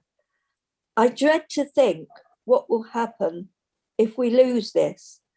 And this historical building, as Councillor Hocking said, is a wonderful building. It complements the library and other buildings around. And I'm thinking more towards Councillor Hocking than I am to the presentation that we heard. Thank you. Thank you, Councillor Kurzweil. Leader of the Council. Thank you, Chairman. Well, I dread to think what happens to Newton Abbot if we don't take the Future High Street Fund of £9.2 million and invest in making Newton Abbot Devon's premier market town. What I've heard of people say we're concerned about change, but have offered no vision about what they would do and where they would draw the money from. People are scaring members of the public by saying the Alexander as a building is at risk. It's not. It's a listed building. It's staying. We're trying here to support Newton Abbot, to invest in Newton Abbot. Councillor Hocking is right. I'm not familiar with all of the detail of the 1970s, but that would have been either the decision of 1970s councillors and maybe Teambridge councillors, possibly Newton Abbot councillors, whenever the plans were started. These things don't happen overnight. As Neil Blaney's explained, there has been some long process to work through a number of ideas to actually generate footfall into the centre of Newton Abbot, both for a cinema. I remember years ago when Exeter had 2 cinemas, the ABC and the Odeon, and each had, well, the ABC had 1 screen, then developed 2, and the Odeon had several. and then the Picture House came, and then the View came. And we must have all thought to ourselves, my goodness, where are these audiences? But they found the cinemas, and those cinemas, up until recent times with COVID, have thrived, have they not? At least they've remained open. And as Councillor Dawes says, with his experience at Picture House, I remember going to the Picture House and seeing a range of films, both modern blockbusters and reruns of older films that we've enjoyed previously and will want to go. Why can't Newton Abbot enjoy that? Why is it to be condemned to the Museum of History? Why can't investment be permitted? Why can't we draw on the wider areas of Newton Abbot? Newton Abbot has never, ever advertised to Kenton, Exminster, Starcross, Whitstone, Tedburn St Mary, and drawn people in from around the area. People talk about the Alexandra, but actually it's a cinema which is used, for 3 weeks of the year as a theatre. That's the truth of the matter. The building stays is a listed building owned by the council. We have a once-in-a-lifetime chance to grab this. If councillors don't want the 9.2 million, I think you have to say so now, because actually a lot of work's gone into this, and the reason the grant was downscaled by government from the 13 million we requested was simply about the demand from other towns and communities seeking government support from the Future High Street Fund. And we got downsized. A few got the full amount, a small number. Most were downsized, and we were downsized to 9.2 million. And that's why the multi-storey car park or decking at Cricket Field was put to one side. Members, this is in your hands. You either live in the History Museum for Newton Abbot, or we take the opportunities that we've got and we invest both government money and Teambridge money and Devon money into Newton Abbot and try to make it Devon's premier market town. Or you simply say, but actually you don't want to do that. We leave things as they are. But the consequence of that, and you know it in your hearts, even if you're not going to admit it today, is that the footfall will decline, the shops will close more than they have already because of COVID, and Newton Abbot will not thrive, but just wither on the vine as people vote with their feet and go somewhere else. And I say right now, right today, this is the moment actually when we need to stand up, grab that government money and do the very best we can, because this is it. This is the chance to make Devon, make Newton Abbot Devon's premier market town. I would implore all councillors to support the recommendations here, and let's invest in Newton Abbot. Thank you, Chairman. Thank you, Leader. Councillor Jackie Hook. Thank you, Chair, for the chance to speak. I'm speaking not only as an executive member, but also current Devon County and District Councillor for the town centre area.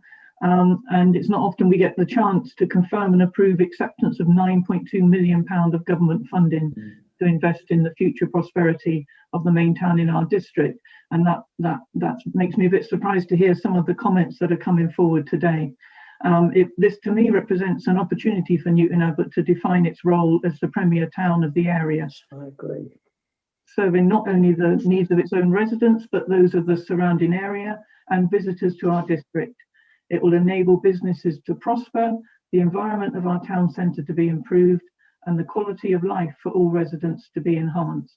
And nobody's thanked the officers yet that have worked on this bid, but I would like to thank all the Teambridge officers, and there are Devon County officers as well that have worked on this bid, and I'd like to thank them very much. To me, it feels like the culmination of a journey which began with the vision expressed by people of Newton Abbot in the town's community plan of 2008, and I was actually on that community plan group.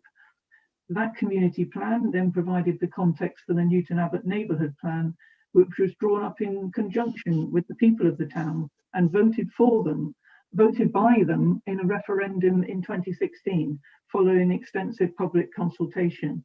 And that neighbourhood plan called for the greening of the town centre, opening up better cross-town cycling and walking connections, the addressing of traffic issues in the town centre, including, quote, the remodelling of traffic priorities in Queen Street, and the improvement of the evening economy. All those elements of the town's vision and priorities for the town centre are reflected in the elements of the future High Street proposals. Just looking at the Queen Street specifics, the voices of the people of Newton Abbot placed Queen Street and making Queen Street more pedestrian friendly, top of their wishes back in 2008. Ambitious plans were drawn up then for Queen Street to make it more pedestrian friendly, but we have struggled since then to achieve the funding.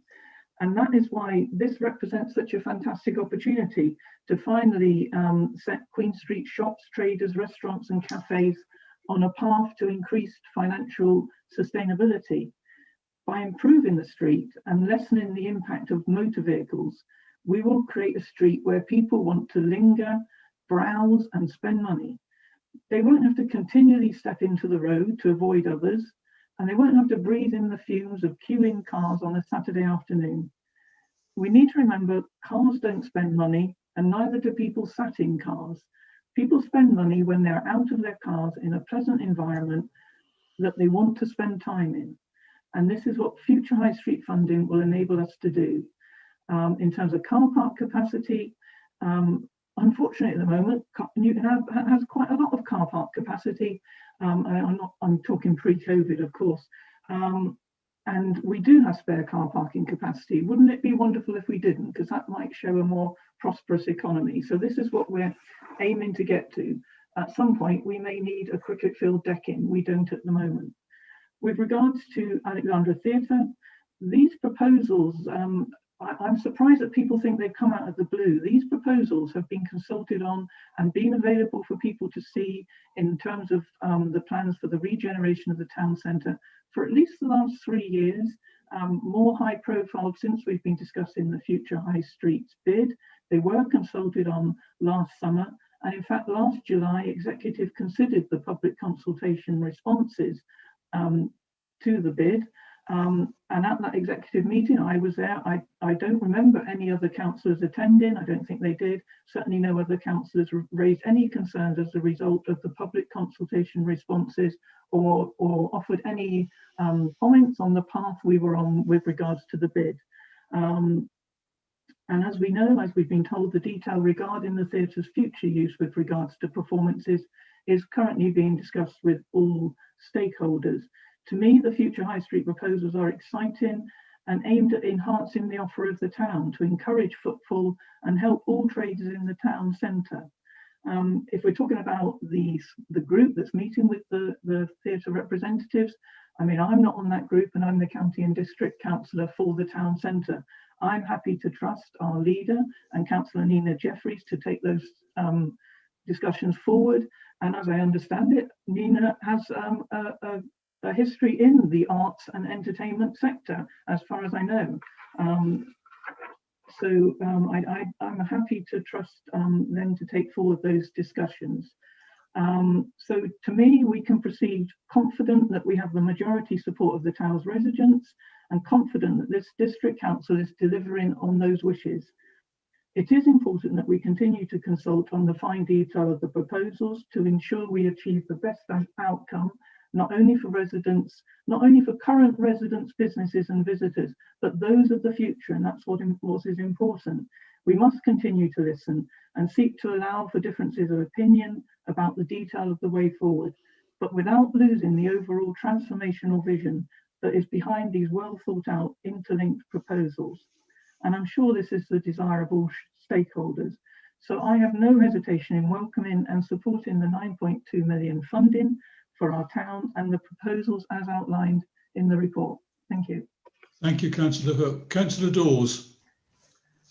Thank you. I just wanted to come back on a couple of points because some very important things were raised. When Councillor Jackie Hook just mentioned the plans for the annex were circulated and no one fed back, that's not true. I asked for the report, the consultant's report that was done I had it over a year ago. I did feed back to the leader that I didn't think the plan held any substance. I couldn't find out who wrote it, what qualification they had, and I believe the company that wrote it don't exist anymore. I would proffer that I know more about the business model than the people who wrote that plan. When Councillor Connett said cinemas thrived in Exeter, I'd reframe that. Cinema has hung on by its fingertips. Hence independent cinemas being bought up by the larger groups. So Picture House was bought by Cineworld, which was then bought by another conglomerate. It's the largest cinema group in the world, and they are all waiting to find out what happens after COVID, which is why the idea of the 4-screen cinema is the one that just stands out as being so. I know Scott Cinemas are optimistic about it, because what else can they be? Councillor Hooking made some very, very good points, as did Councillor Kurzweil. The model of operating cinemas is they run at 10-20% capacity. They make their money on selling sweets to people. It's a very, very fine margin. And how many people here subscribe to streaming services in the last year that they didn't have? Because all the studios are going to be putting their releases live on streaming services. There will be a sea change in the cinema industry. So what we do want is to regenerate the city centre, the town centre. We'd like £9.2 million. We'd like it to be spent on a sustainable plan that reflects the needs of the residents. And then we go back to the grade 2 listed building. One of my venues is in a grade 2 listed building as well, and that protects the front of the building, not the inside.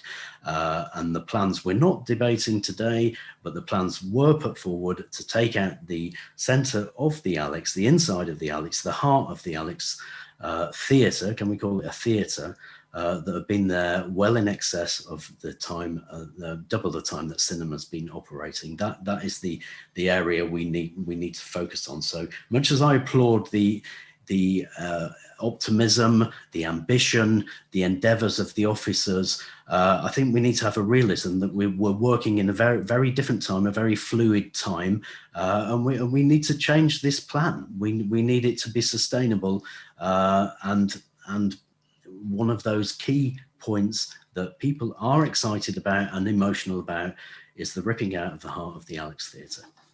Thank you, Councillor Dawes. Councillor Malone. Thank you. Councillor Connett said if councillors feel that we shouldn't accept this 9.2 million, then we should say so.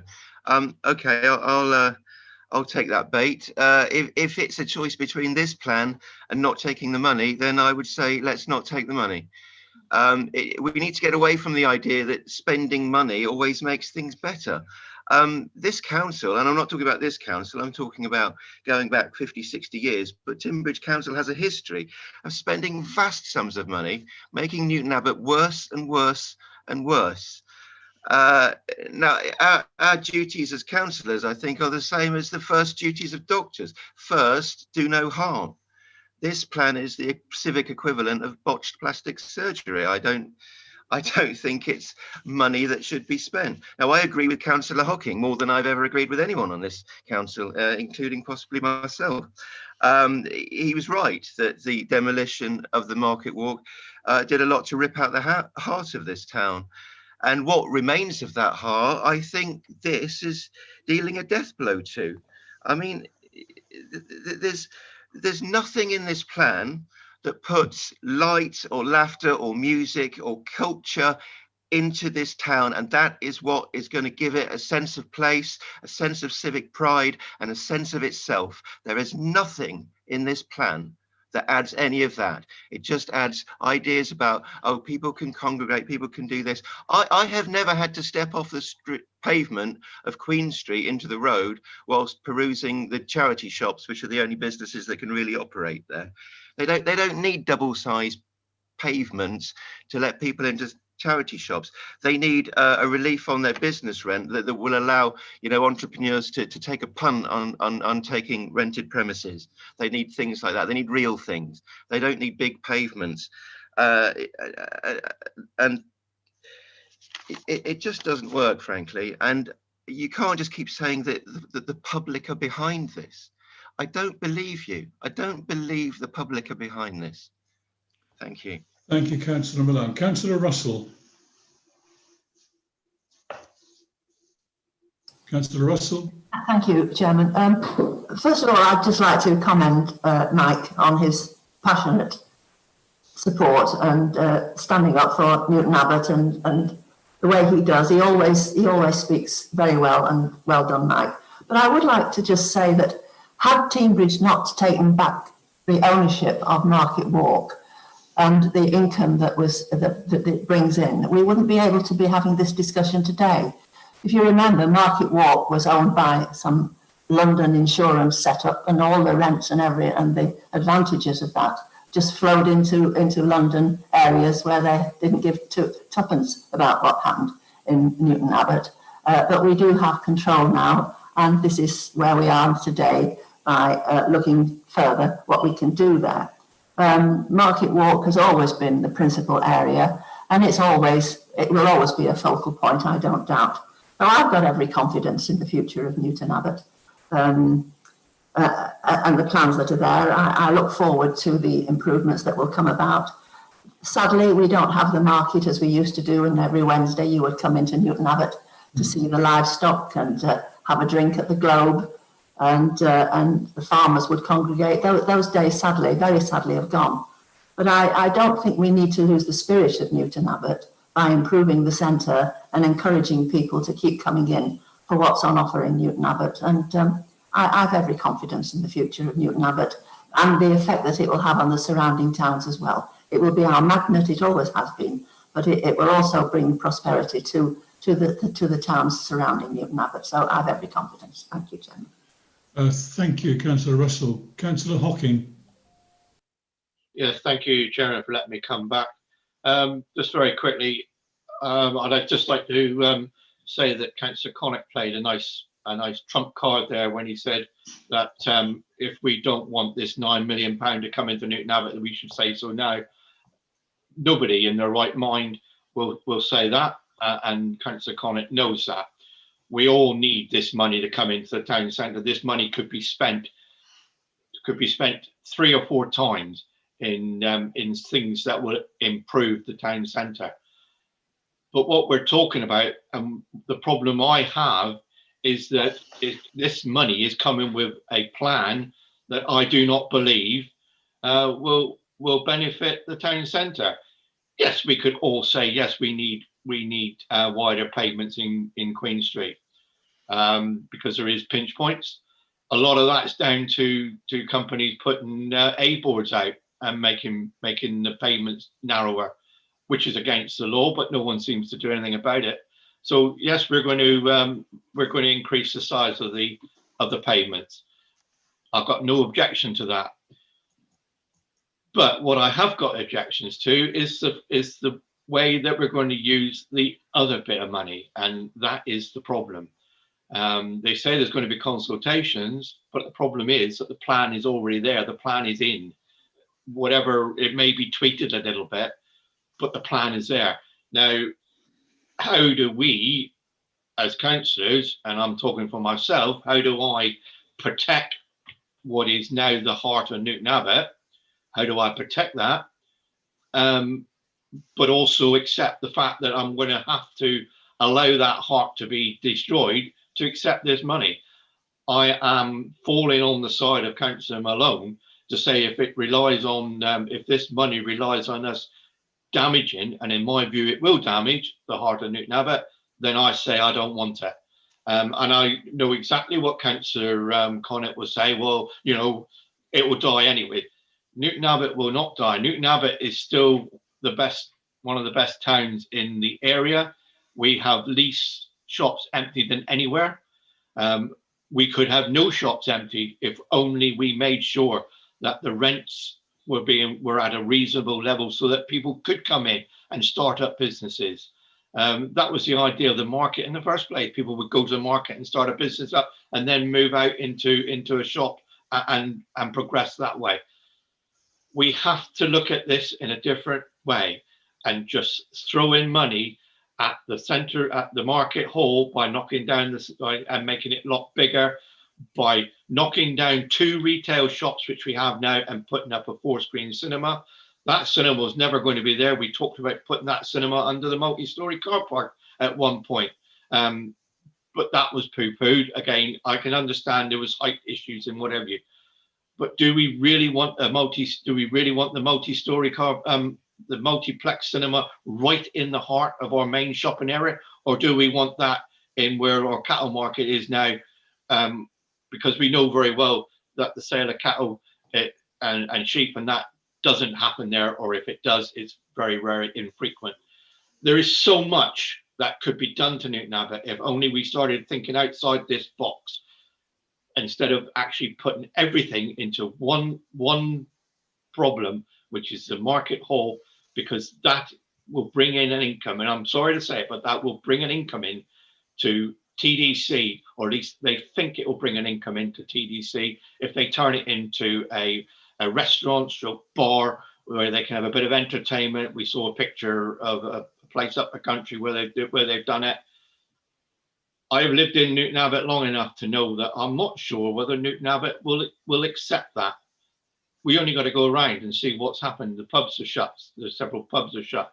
We've lost 2 or 3 cinemas that we had. I think we had 4 at one point, perhaps just before I was born, but we did have 4, I think.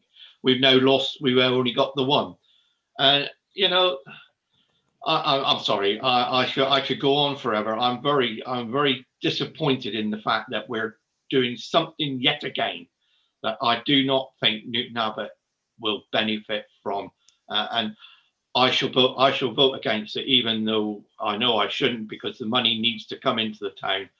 But on a principle, I will vote against it. Thank you, Councillor Hocking. Councillor Bradford.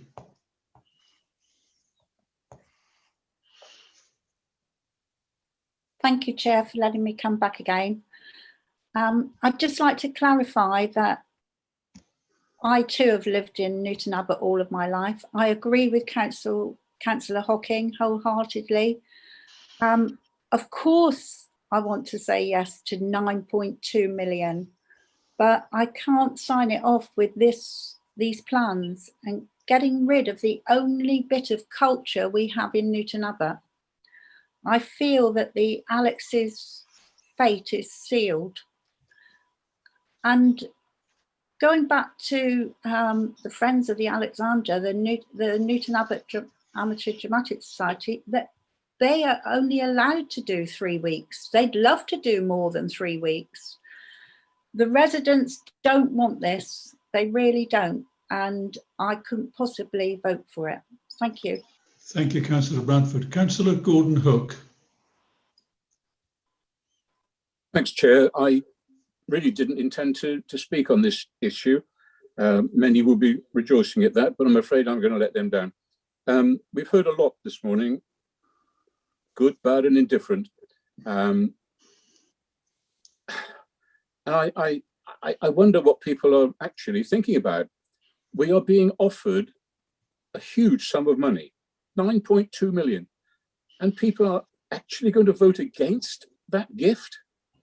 What planet are you on? This is an opportunity, a unique opportunity. It's a one-off to obtain external money to hopefully, and that contains a lot, doesn't it? The word hopefully, improve our town. Because it is our town, it's my town, it's your town, and it's the district's main town. I've only spoken to 2, this is a confession, I've only spoken to 2 business owners in Queen Street, neither of whom were aware of these plans. Now, I don't know whose fault that is, or whether that's something that can be corrected. But when I explained a little more about what was due, what was proposed, they were very enthusiastic. They said, that sounds great. That really sounds optimistic, and I hope it happens. And of course, we fall into 2 camps as human beings. We're either optimists or we're pessimists. I recently, well, I say recently, before CV, visited where I used to live in Lewes, in East Sussex, a town not dissimilar to Newton Abbot. It's the administrative centre of the district there, and it's the market town, or was the market town of the area. And it has been, in my absence, 20, 30 years, transformed from, how do I put it, old retail to a completely different vision of a town. There were more cafes, restaurants, entertainment units than I've ever seen anywhere. Married to a thriving retail. Traffic had been reduced and people were walking freely and comfortably in clear, fresh air. Now, that is a vision which I didn't have when I left that town, as I say, 30 years or so ago, but it is a vision of the future. And we either hang on to what is the past, or we are brave and we grasp the opportunity of the future with real high street investment. That had happened in Lewes. It can happen in Newton Abbot. We want regeneration. We need regeneration. I am told reliably that footfall is declining year on year in Newton Abbot because the town just isn't moving with the times. Now, I'm not saying what the times are or what they should be. That's for future consultation and future debate and so on and so forth.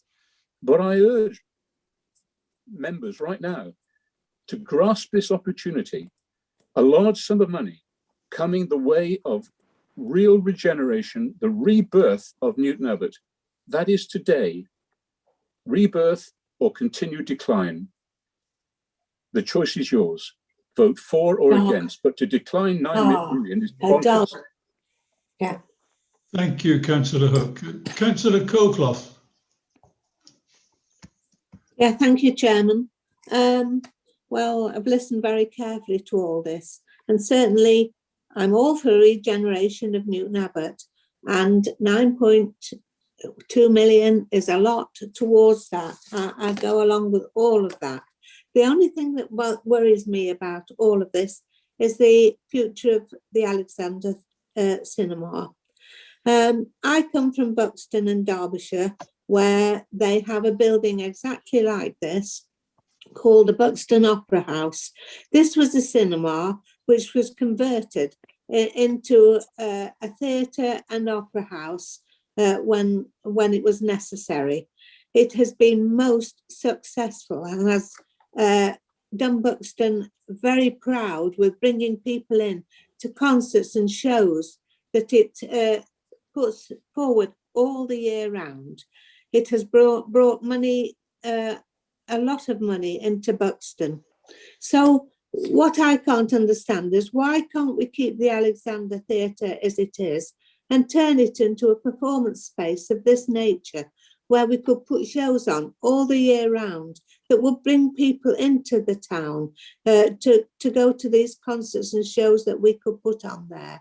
I'm sure there must be a better future for the Alexander Theatre cinema than the one that we're putting forward. So it makes me very difficult to support this simply because of the future of that cinema. Thank you. Thank you, Councillor Colclough. Councillor Patch. Thank you, Chairman. Yes, I'm going to echo the contribution of Councillor Colclough. Myself and my partner often take trips when we're allowed into Exeter to go to the theatre, and it's a real shame that we don't have that facility in Newton Abbot. And I'm glad the point was made that, as I understand it, the reason that the Alexander Theatre was only used as a theatre for 2 or 3 weeks a year was because that was all they were allowed to use it for. And I think that there are positive sort of role models in terms of the facility Councillor Colclough has just mentioned, but also facilities such as the Phoenix in Exeter. But it seems, having listened to some very sort of strong arguments on both sides, it seems we're being presented with an impossible situation as councillors in terms of a vote between rejecting 9.2 million, which would go into the town of Newton Abbot, or being faced with sort of vandalising the centre of Newton Abbot and severely compromising the future of arts and culture in the town. I just wonder if there's scope within the recommendations to add an amendment in there that this is all accepted, subject to retaining that building, rather retaining the wall, which is being proposed, is pulled down, and ensuring the integrity of the theatre as a building. Is there any way that we could do that and create some kind of consensus amongst ourselves? Councillor Jeffreys, are you able to respond to that? Could you repeat the main part of the question, because that was quite a long preamble there? Yeah. Thank you. Yeah, sure. I'm just wondering if we were to incorporate an amendment into the recommended proposal, that we retain the wall that is currently proposed to be demolished and retain the integrity of the theatre as a performance space. Then if we would gain agreement and be able to accept the money, but satisfy the concerns that I'm hearing about the cultural future of Newton Abbot. Okay, thank you. I don't think we're at a point where we can make any amendments today, because we're still in discussion with the theatre group about the theatre around the memorandum. So that is something that will need to be ongoing. Today we need to look at the main point, which is whether or not we want to accept the 9.2 million. Okay. Well, as I've set out, I think the two are opposed to each other, and as I understand it, the Alexander Theatre Group, that they wish very strongly, as a central point, to retain that wall.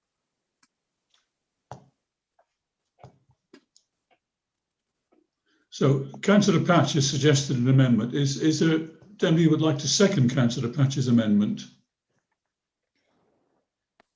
Councillor? Yes, I would like to second that.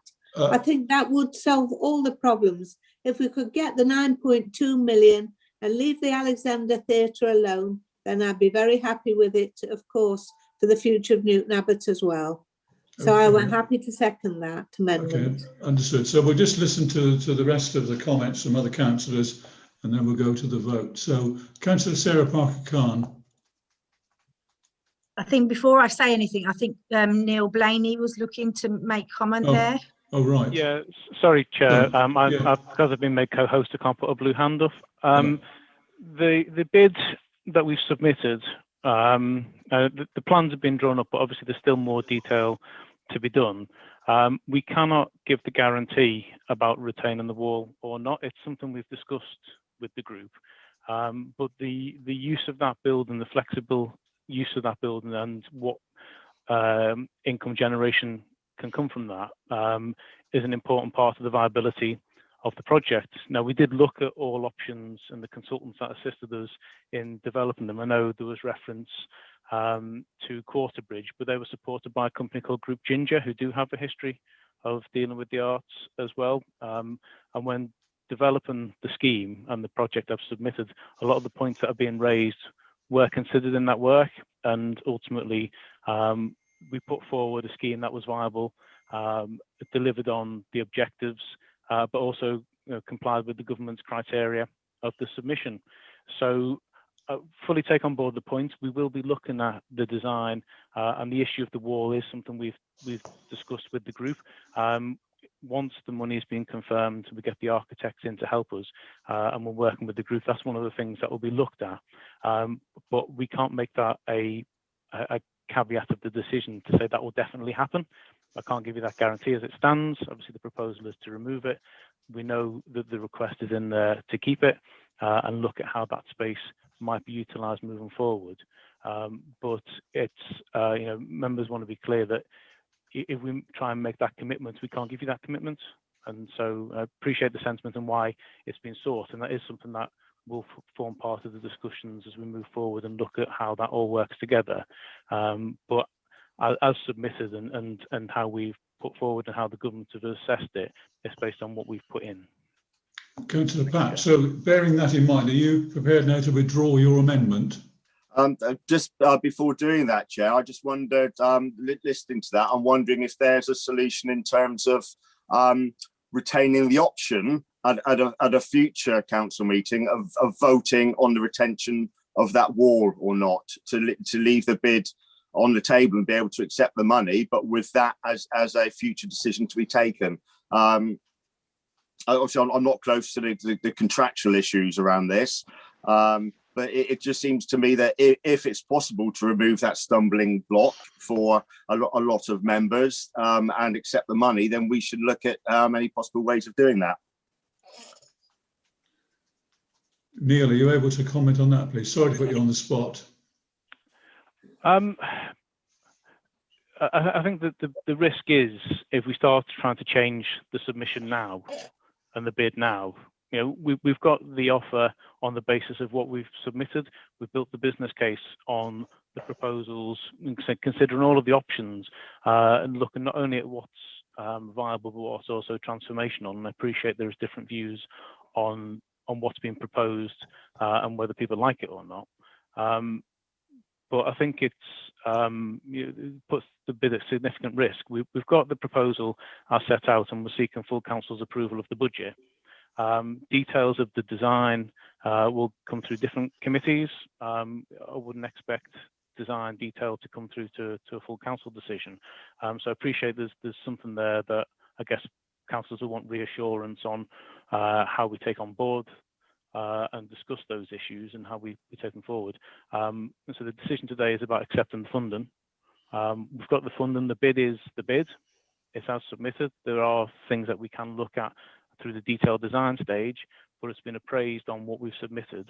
You know, it's against the government criteria, and so you know it's making the decision based on what's before you today. But clearly, we'll, as a result of the conversations, and they'll be part of what we're looking at. And I can guarantee they are. The discussions around the wall are part of what we're looking at anyway. But we did look at the scheme previously when we're looking at the, I mentioned in my presentation, the cinema proposals that we looked at back in 2018, which ultimately failed because of the viability issues and what could be generated from the use of the Alexander Theatre building or cinema building, and you know, how that might work moving forward. Ultimately, the viability didn't work, and it doesn't work for the project as submitted. We've looked at what we've put forward in line with consultants who help us understand how this is all going to work. So I think, you know, we can say for Councillor Patch's point, you know, they are part of the ongoing conversations. They will form part of the plans and discussions once the consultants have been appointed to develop the plans further.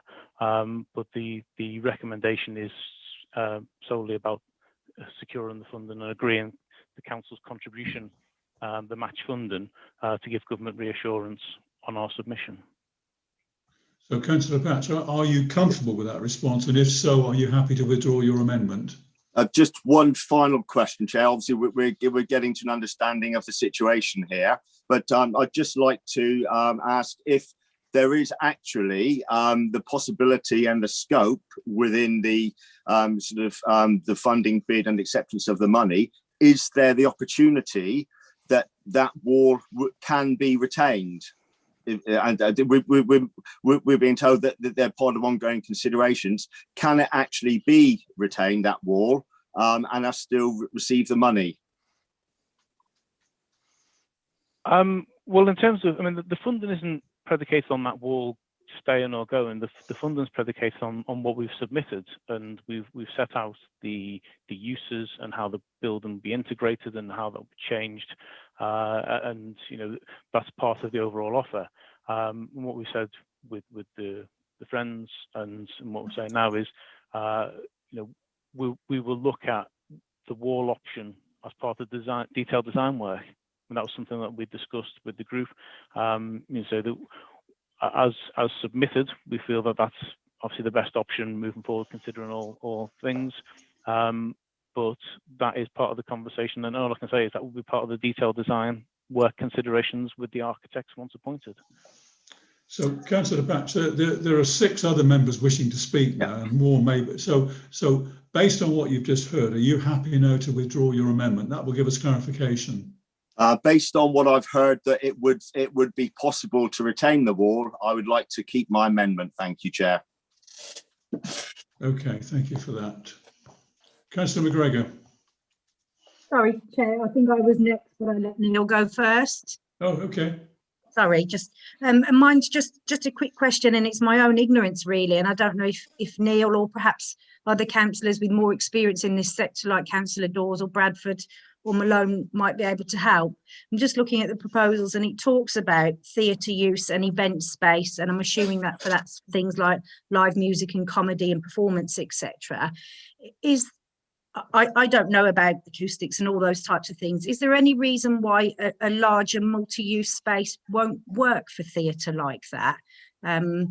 as part of the regeneration as opposed to what's existing. I just don't know the reasons why it wouldn't be as good as what we've got already.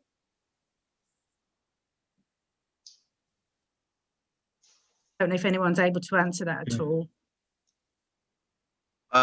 If I may, I mean, Richard Dawes knows more about running theatres than any of us, and I'm sure he can give a far more detailed answer. But for culture to work in a performing arts to work in any kind of space, then it needs to be given respect. Basically, it needs to be given. It needs to be the main thing that's going on in that space, and people need to be in that space for that reason.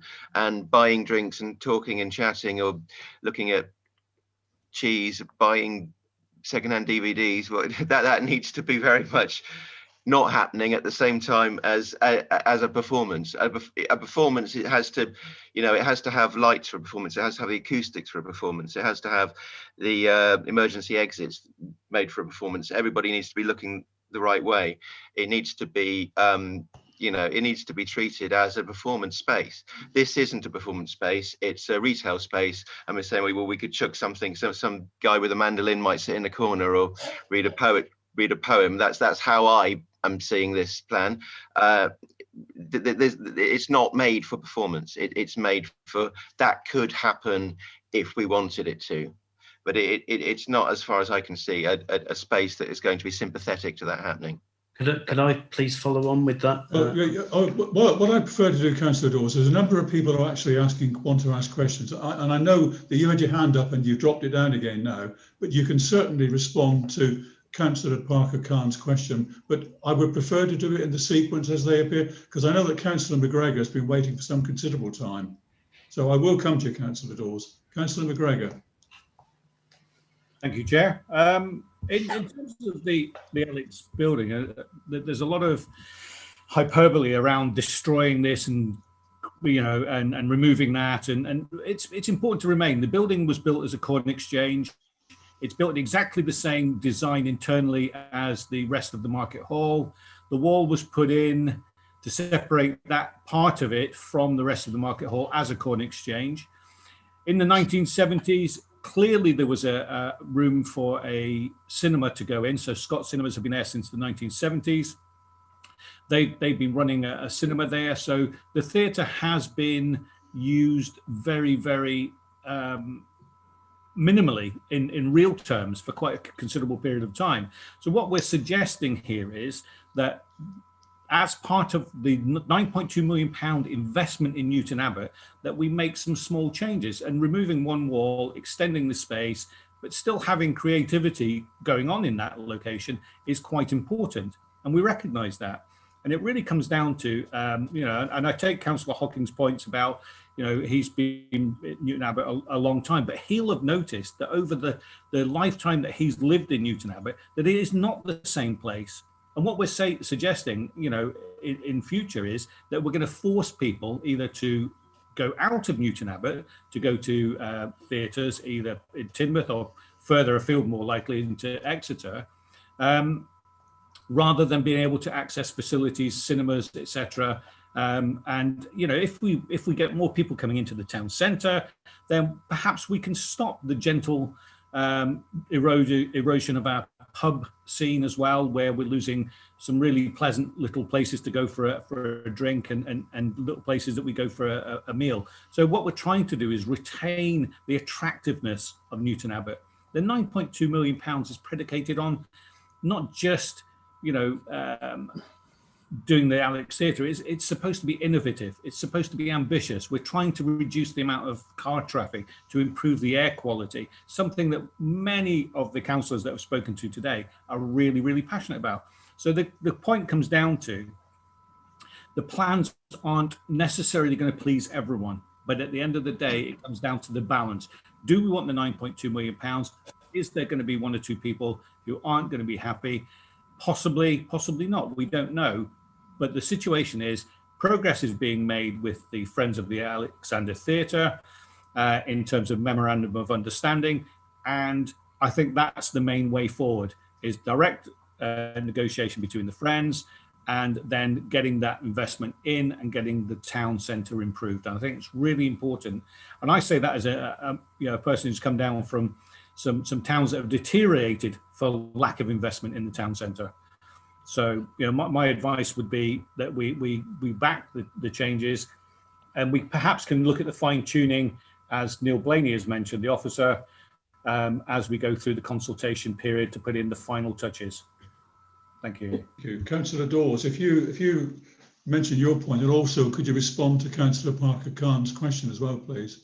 Yes, yeah, no, it does both of those things actually. So in terms of Councillor Parker Khan's question, the more you try to do in a space, the more you compromise what you're doing in that space. And I think I was going to reference what Councillor Colclough said about the Opera House in Buxton, which is a stunning performance space. She mentioned it used to be a cinema, it did, but before that it was a theatre, and it was built by Frank Matcham. And I hope people in Newton Abbot know who Frank Matcham is, because he's in terms of culture, he is the guy who came up with the blueprint of what the best practice design theatre is. So the King's Theatre in Glasgow, and of course the London Palladium. And the Proscenium Arch Theatre that Frank Matcham designed are the theatres that we all know and love, and they are not market halls that sometimes have events on. They are theatres that are focused on the show, on the ability to host a show, and the ability of the audience to see that show.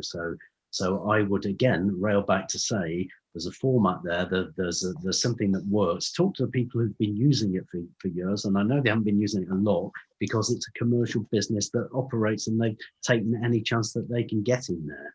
But given the prolific nature of the Buxton Opera House, since it returned from being a cinema to being one of the premier touring venues in the country, then look at that as a model. Cinemas can turn very successfully into performance spaces. In fact, I run one in Bath myself. Thank you, Councillor Dawes. Councillor Bullivant. Thank you, Chair. As you will know, we have an oversight and scrutiny committee looking at the cultural area of Newton Abbot, and that committee has members from Devon County Council, the District Council, and representatives from the Town Council as well. And as part of the work that council has been doing, it's been looking at the provision of spaces within Newton Abbot.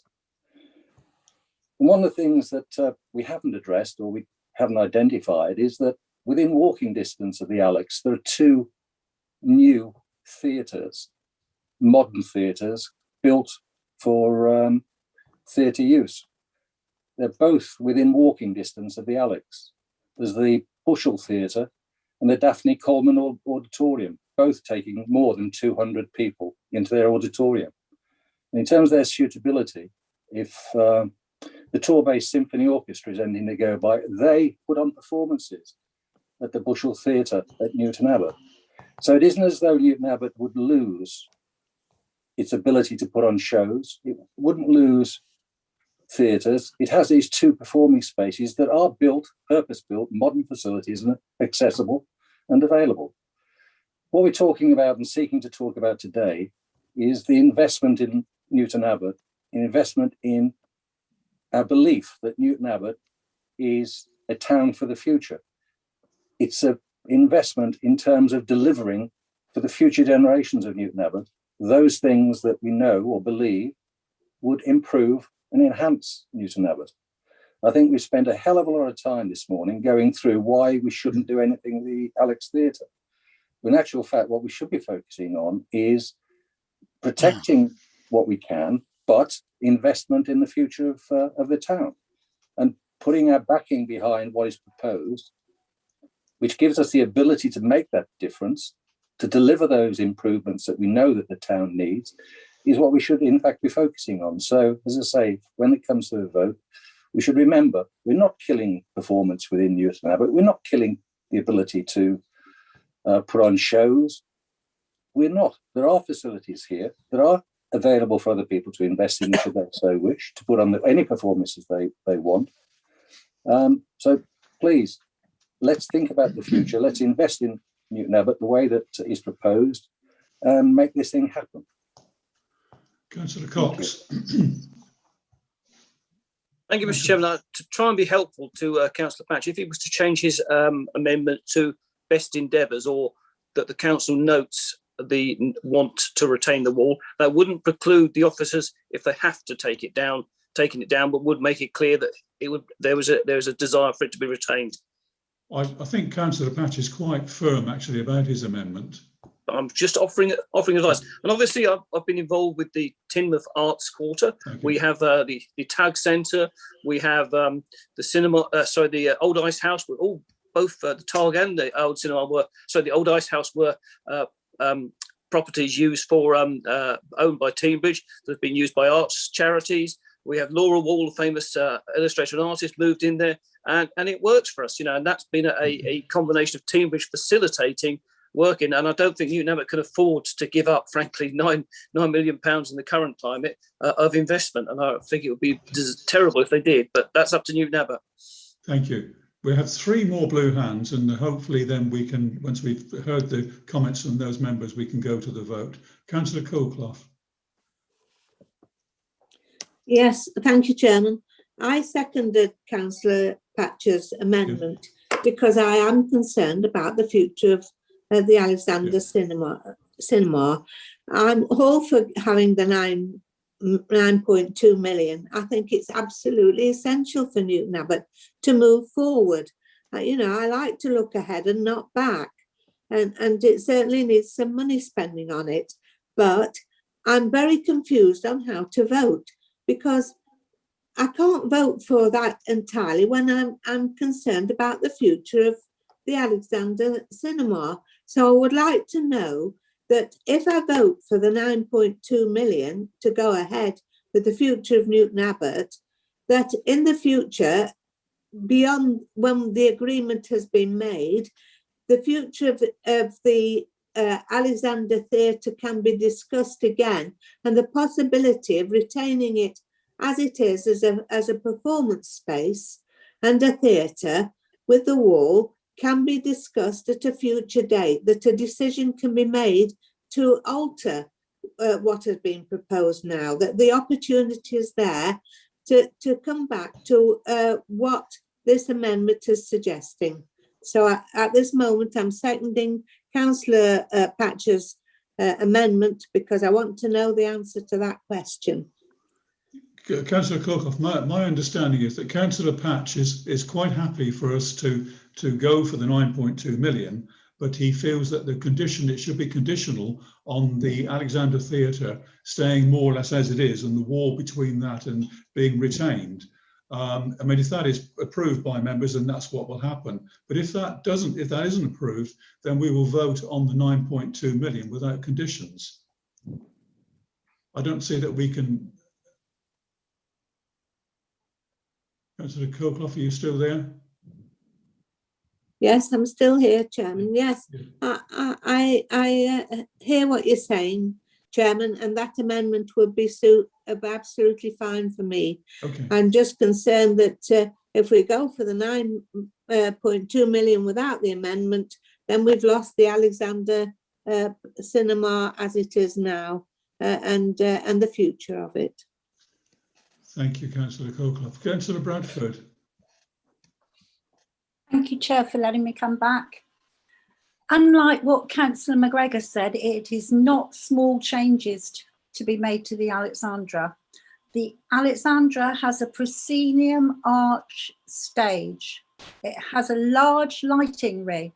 It has an orchestra pit and lots of changing rooms. If you have another eatery with a space for something, it'll be a guy with a guitar at the most. At the moment, we can put on full-scale shows. Frank Machin, who Councillor Dawes mentioned, it was discovered the other day that he was actually born in Newton Abbot, moving to Torquay when he was still a baby. But our theatre is a huge part of Newton Abbot's history. Councillor Bullivant mentioned the Bushell Theatre and the Daphne Coleman Hall. And we do have 2 other spaces which are in walking distance from the theatre, but they're teaching theatres. They're nothing like the Alexandra. They're not public spaces, they're used by schools. They don't have a proscenium art stage. They don't have an orchestra pit. There's a vast difference. We should be saving the Alexandra as it is. Spend some money on that. Thank you, Councillor Bradford. 2 more members to speak now, and then hopefully we can go to the vote, make a decision, and then perhaps have a comfort break. Councillor Parker. Thank you, Chairman. Find myself in a very, very difficult position here because, like Councillor Hawken, I'm a long-term Newton Abbot resident. Have a great deal of experience of the town centre and the things that go on in the current state of the town. I'm very, very wary that we have an offer of £9.2 million here on offer. And if we do not accept that offer, I think we are taking a backward step. One of the most foremost shows in theatre in my memory is a show called The Good Old Days. And I think, unfortunately, if we were to turn down this offer, we would go to the bad old days. And I do think we do have to, balancing everything up, I know it's a very, very difficult situation, and trust to the fact of discussion regarding the actual finalisation of the plans for the Alex, because let's face it, that's the main objective we're talking about here.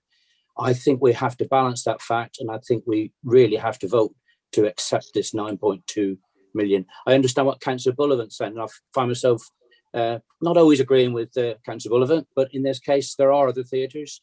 I know Councillor Bradford says they're teaching theatres, but they can be used. And there are other performance areas as well. But it doesn't mean to say that the Alex can't be used as a performance area. Totally respect Councillor Dawes and Councillor Malone's opinions about the theatre. They're the experts on that. But we have to balance this. And I do think balancing all is very difficult for me, being Newton Abbot councillor. But I think we have to accept that 9.2 million. And if we don't, I think we'll, in a way, cutting our own throat. So I would be in support of it. Thank you, Councillor Parker. So we are very, very close to going to the vote now. So Councillor Dawes, if you would like to have the last word, please. Yes, I'd be delighted to, thank you. I like the mention of the good old days because my Plymouth-born mother-in-law did feature in the good old days. In fact, you see her over my shoulder there on the board. But the thing I actually wanted the myth I wanted to sort of dispel was that schools' performance spaces, as well resourced as they are, have any potential to replace theatre spaces. The problem with them is a practical one.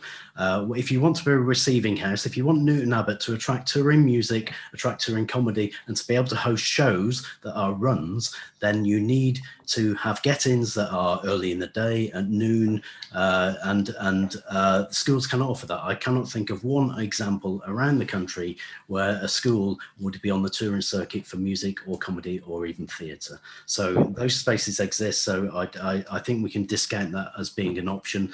Equally, they could be used for the local societies, but then they're back to scraps off the table and taking what they can get, which is what they've had with the Alex for forever and a day. I think we need to just focus on, remember Frank Matcham, the guy who built theatres as we know them, the standard, the gold standard in theatres came from Newton Abbot. Let's retain our one opportunity to have one of those that we can utilise for the community. Thank you. Thank you, Councillor Dawes. Leader of the Council. Thank you, Chairman. As Leader of the Council, I wish to summate the motion from the Executive, and I'm grateful to all colleagues for the wide range of views and comments in this very long debate. And I think it shows the passion which we all feel both to ensure Newton Abbot is Devon's premier market town, as well as sustaining live performance in the town as well. I just quickly want to summarise, which is the point that Neil... Chair, can I raise a point of order? What would your point of order be? Are we not going to vote on the amendment first before we get a substantive vote? And I would have thought the time for the leader to summarise his comments regarding the substantive vote is just prior to that substantive vote, not prior to the vote on the amendment. Councillor Patch, we will go to the vote and it will be your amendment first. Thank you, Chairman. I haven't spoken on the amendment. I was just reserving all, but I will be very brief, Chairman. I know everyone's put a lot into this. It was simply to point out, as Neil Blaney highlighted, The decisions the council is asked to make today is about whether on accepting the funding. And I think Mr. Blaney highlighted that the discussions continue about the future of the wall. So this is a decision today about accepting the funding, and I will be voting against the amendment because I believe the council's intention is to carry on discussing with those groups about the wall. So I will be voting against the amendment and for the executive motion when that comes. Thank you, Chairman. Thank you, Leader.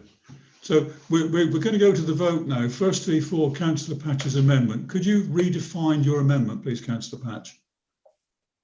I'm happy to restate it, not to redefine it. Well, sorry, my amendment is that the wall be retained at the back of the Alexandra Theatre, and consequently the integrity of the Alexandra Theatre as a performance space be maintained. And that's seconded by Councillor Colclough. Yes. So can we go to the vote, please, Beth? Councillor Austin.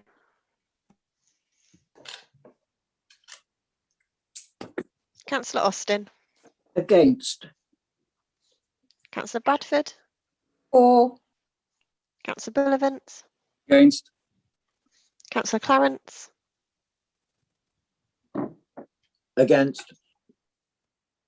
Councillor Colclough. For. Councillor Connett. Against. Councillor David Cox. Against. Councillor Hugh Cox. Against. Councillor Dawes. For. Councillor Dewhurst. Against. Councillor Evans. Against. Councillor Goodman Bradbury. Against. Councillor Gribble. Against. Councillor Haynes. For. Councillor Hayes. Against. Councillor Hocking. For. Councillor Gordon Hook. Against. Councillor Jackie Hook. Against. Councillor Jeffrey. Against. Councillor Jeffries. Against. Councillor Keeling. Against. Councillor Kerswell. For. Councillor McGregor. Against. Councillor Morgan. Against. Councillor Malone. For. Councillor Nutley.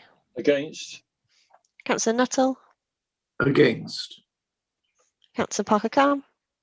For. Councillor Patch. For. Councillor Peart. Against. Councillor Linda Petherick. Against. Councillor Phipps. Against. Councillor Purser. Against. Councillor Rollison. Against. Councillor Russell. Against. Councillor Swain. Against. Councillor Taylor. Against. Councillor Thorne. Against. Councillor Wrigley. Against. Councillor Parker. Against. Councillor John Petherick. Against. Chair, that's lost. Thank you. So, members, we revert to the original recommendation, which was proposed by Councillor Jeffries and seconded by Councillor Bullivant, I believe. So can we go to the vote, please? Councillor Austin. For. Councillor Bradford. Against. Councillor Bullivant. For. Councillor Clarence. For. Councillor Colclough. Against. Councillor Connett. For. Councillor David Cox. For. Councillor Hugh Cox. For. Councillor Dawes. Against. Councillor Dewhurst. For. Councillor Evans. For. Councillor Goodman Bradbury. For. Councillor Gribble. For. Councillor Haynes. For. Councillor Hayes. For. Councillor Hocking. Against. Councillor Gordon Hook. For. Councillor Jackie Hook. For. Councillor Jeffrey. Against. Councillor Jeffries. For. Councillor Keeling. For. Councillor Kerswell. For.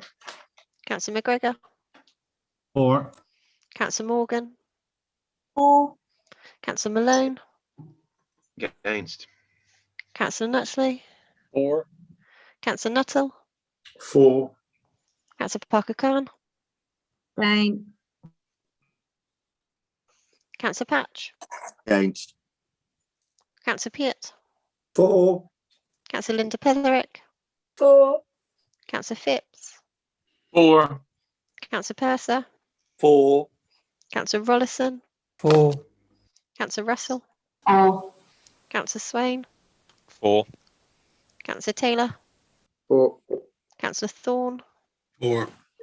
Councillor Wrigley, For. Councillor Parker, For. Councillor John Petherick. For. That's carried, Chair. Thank you for that. Members, I'm going to suggest now that we take a slightly extended comfort break of 15 minutes. I make it 12:35. If you could back at 10 to 1, please, but please switch off your cameras and microphones before you go. See you in 15 minutes. Thank you. Mr. Chairman, I'm going to have to leave, I'm afraid. Okay. Sorry. Thank you, Mike. Okay. And me. Okay.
I see we still have a few gaps members, so we'll just give them another few minutes.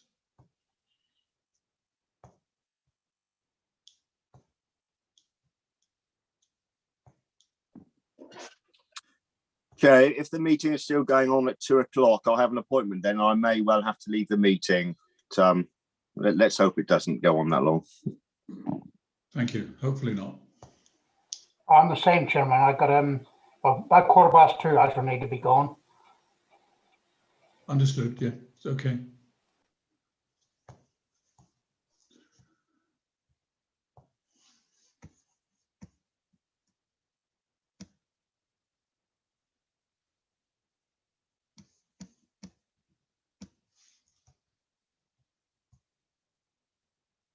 Beth, would you like to carry out a roll call, please? See how we go. Councillor Austin. Present. Councillor Bradford. Present. Councillor Bullivant. Present. Councillor Clarence. Present.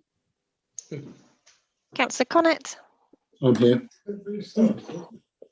Councillor David Cox. Present. I'm here. Councillor Hugh Cox. Present. Councillor Dawes. Yes, I'm here. Councillor Dewhurst. Present. Councillor Evans. Present. Councillor Goodman Bradbury. Present. Councillor Gribble. Councillor Haynes. Present. Present. Councillor Hayes.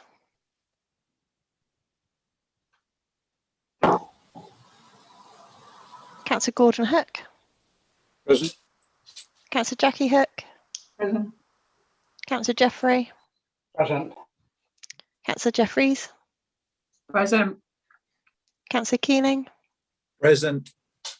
Councillor Carswell. Present. Councillor McGregor. Present. Councillor Morgan. Present. Councillor Malone. Sorry, present. Councillor Nutley. Present. Councillor Nuttall. Present. Councillor Parker Khan. Present. Councillor Patch. Present. Councillor Peart. Present. Councillor Linda Petherick. Present. Councillor Phipps. Present. Councillor Purser. Present. Councillor Rollison.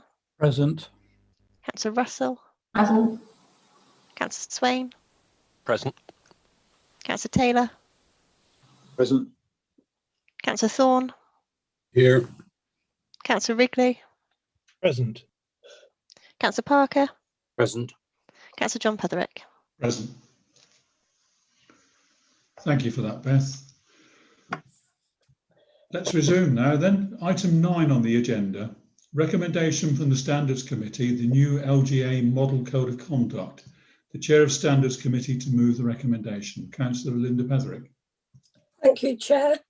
The Standards Committee excuse me, unanimously recommends that the Council should adopt the Model Code of Conduct produced by the Local Government Association in place of our current code. A copy of the new code was included in the committee papers for all to read. Excuse me. Needless to say, adopting the code will not in itself secure high standards of councillor conduct. Further, sanctions for breaching the code are still limited pending changes to the law. We all need to remember that we are in control of the standards of conduct we achieve at Teambridge. It is not only our personal responsibility to ensure we comply as individuals, but also collectively as full council to ensure we promote and maintain high standards of conduct. The model in effect builds upon many of the principles of good conduct already set out in our code. For example, acting with respect, not bringing the council into disrepute and declaring interest. The model code is more detailed than our own, but still sets out in clear language for the benefit of the public and staff, as well as councillors, what standards are required of ourselves as councillors. While the council does not have to adopt this model code, by adopting it, we will be promoting compliance with a level of standards which have been set by an independent body and specifically drafted for councillors. On behalf of the Standards Committee, I commend the new code to you. Thank you. Councillor Keeling, the first blue hand. Thank you, Mr. Chairman. I'd like to second that motion. Thank you for that. Any other members wishing to call? Oh, Councillor Patch. Thank you, Chair. I just wanted to ask the Chair of the Standards Committee if the Standards Committee feel that there would be a need for additional training if this updated code were adopted. Training for members, that is.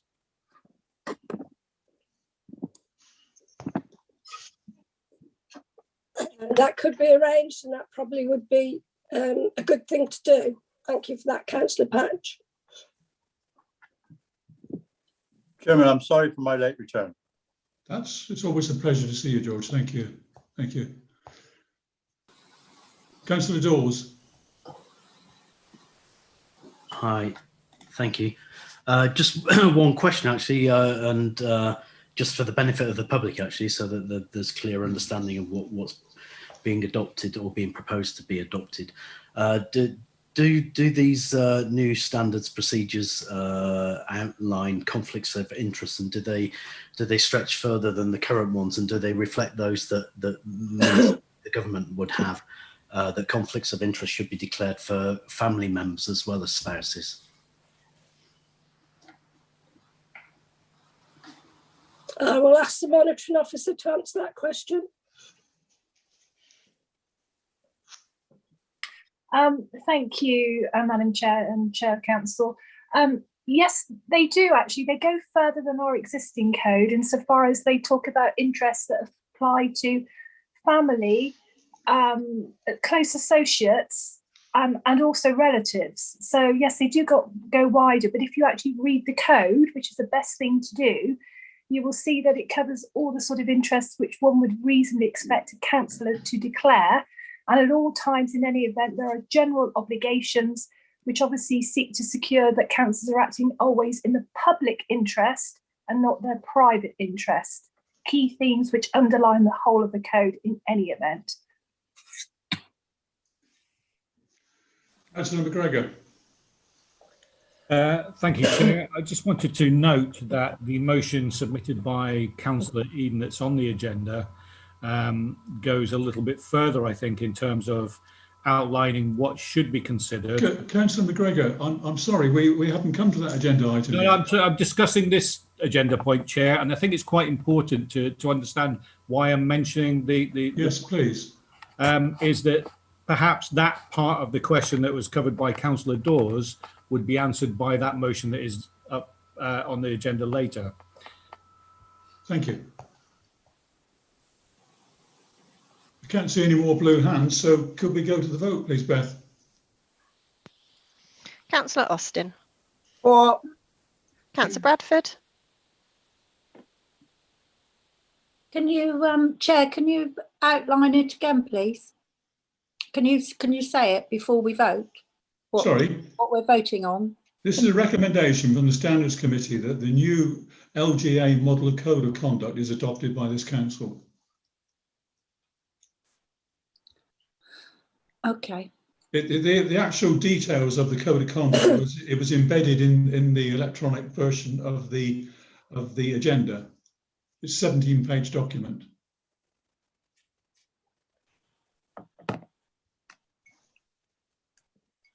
Are you waiting for me, are you? Well, yes, I don't know if you wanted to come back at all. Against.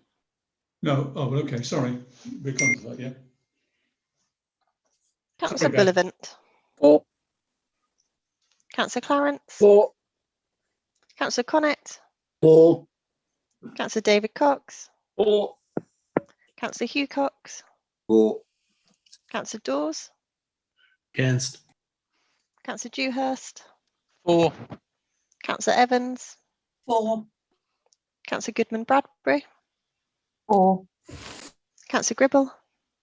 Chairman, I have to abstain because of my late return. Councillor Haynes. For. Councillor Hayes.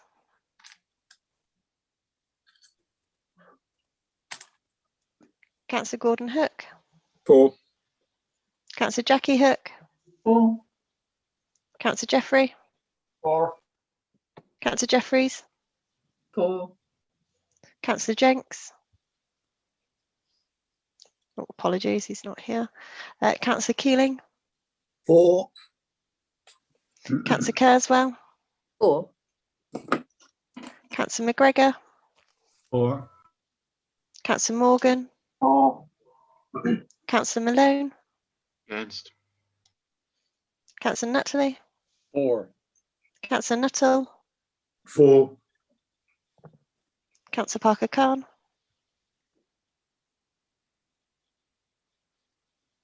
Councillor Patch. Abstain.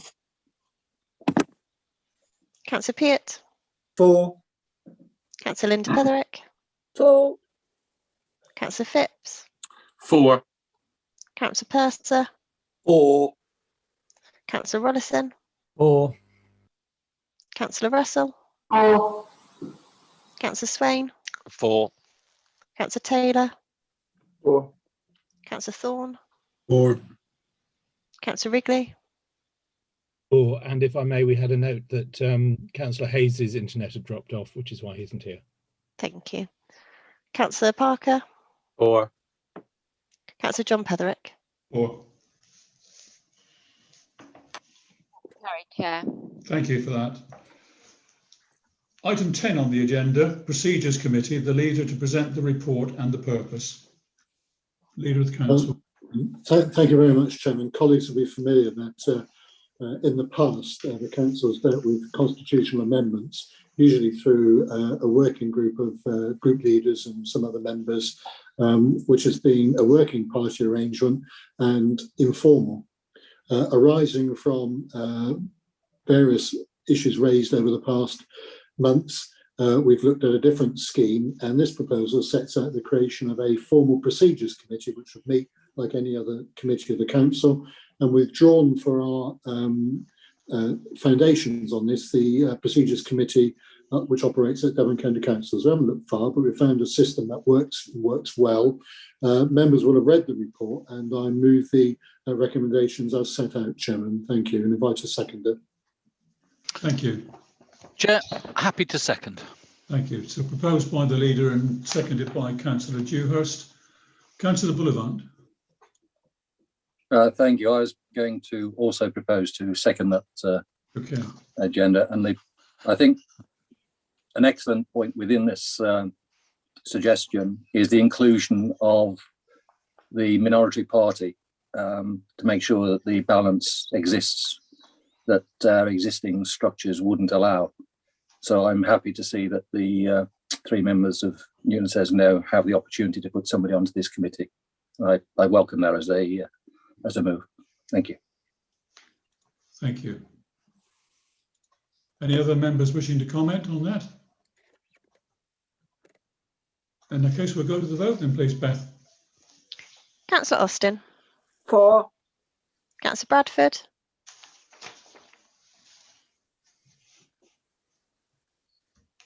Councillor Bullivant.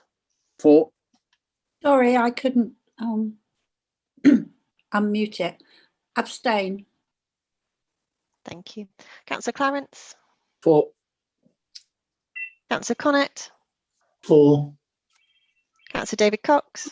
All very welcome. Councillor Hugh Cox. 4. Councillor Dawes. Abstain. Councillor Dewhurst. 4. Councillor Evans. 4. Councillor Goodman Bradbury. 4. Councillor Gribble. 4. Councillor Haynes. 4. Councillor Gordon Hook. 4. Councillor Jackie Hook. 4. Councillor Jeffrey. 4. Councillor Jeffries. 4. Councillor Keeling. 4. Councillor Kerswell. 4. Councillor McGregor. 4. Councillor Morgan. 4. Councillor Malone. Abstain. Councillor Nutley. 4. Councillor Nuttall. 4. Councillor Parker Khan. Councillor Patch. 4. Councillor Peart. 4. Councillor Linda Petherick. 4. Councillor Phipps. 4. Councillor Purser. 4. Councillor Rollison. 4. Councillor Russell.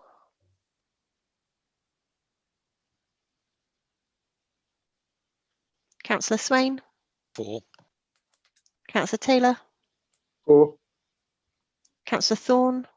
4. Councillor Wrigley. 4. Councillor Parker. 4. Councillor John Petherick. 4.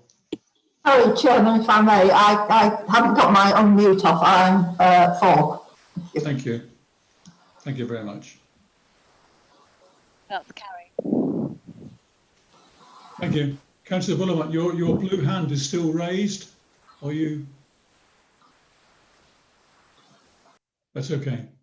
It's inadvertent, yes? No, you've got something like an ice cream cone, yes? Yeah. Okay. Item 11 on the agenda. I'm going to ask Democratic Services and Legal a question on this one, because this is a notice of motion from Councillor Eden. Now, Councillor Eden is not available to present her notice of motion. So would it be acceptable, Democratic Services and Legal, if we defer this item to a future meeting?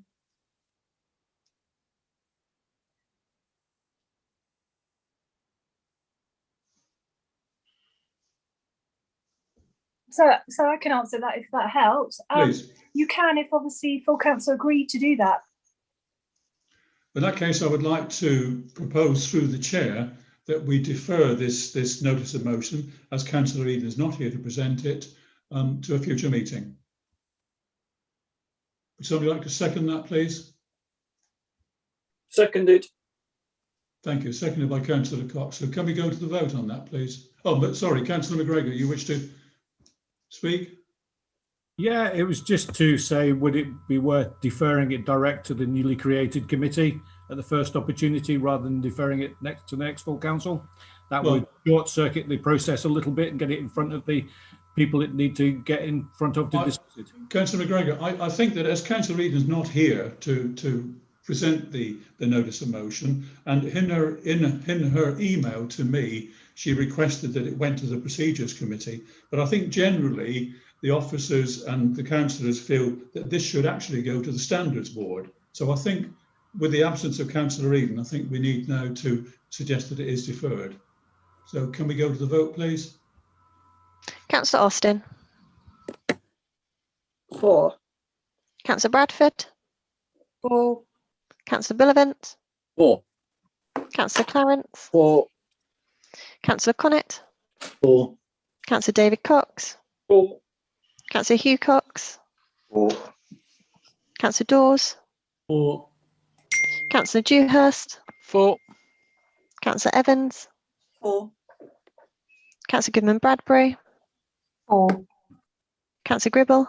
4. Councillor Haynes. 4.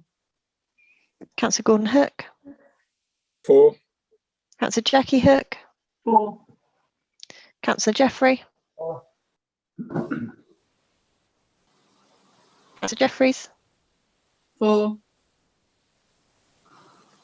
Councillor Keeling. 4. Councillor Kerswell. 4. Councillor McGregor. Abstain. Councillor Morgan. 4. Councillor Malone. Abstain. Councillor Nutley. 4. Councillor Nuttall. 4. Councillor Patch. 4. Councillor Peart. 4. Councillor Linda Petherick. 4. Councillor Phipps. 4. Councillor Purser. 4. Councillor Rollison. 4. Councillor Russell. 4. Councillor Swain. 4. Councillor Taylor. 4. Councillor Thorne. 4. Councillor Wrigley. 4. Councillor Parker. 4. Councillor John Petherick. 4. That's carried, Chair. Thank you for that, Sarah. Thank you. So that brings us more or less to the end of our meeting today, members. Just one thing to update you on is there is an extraordinary council meeting on the 4th of May. So that's at 9:30, and the purpose of that meeting, if you're not already aware, is to consider a report regarding the decarbonisation plans for Ford House. So I look forward to seeing you on the 4th of May. Goodbye, everyone. Thank you, Chair. Thanks very much.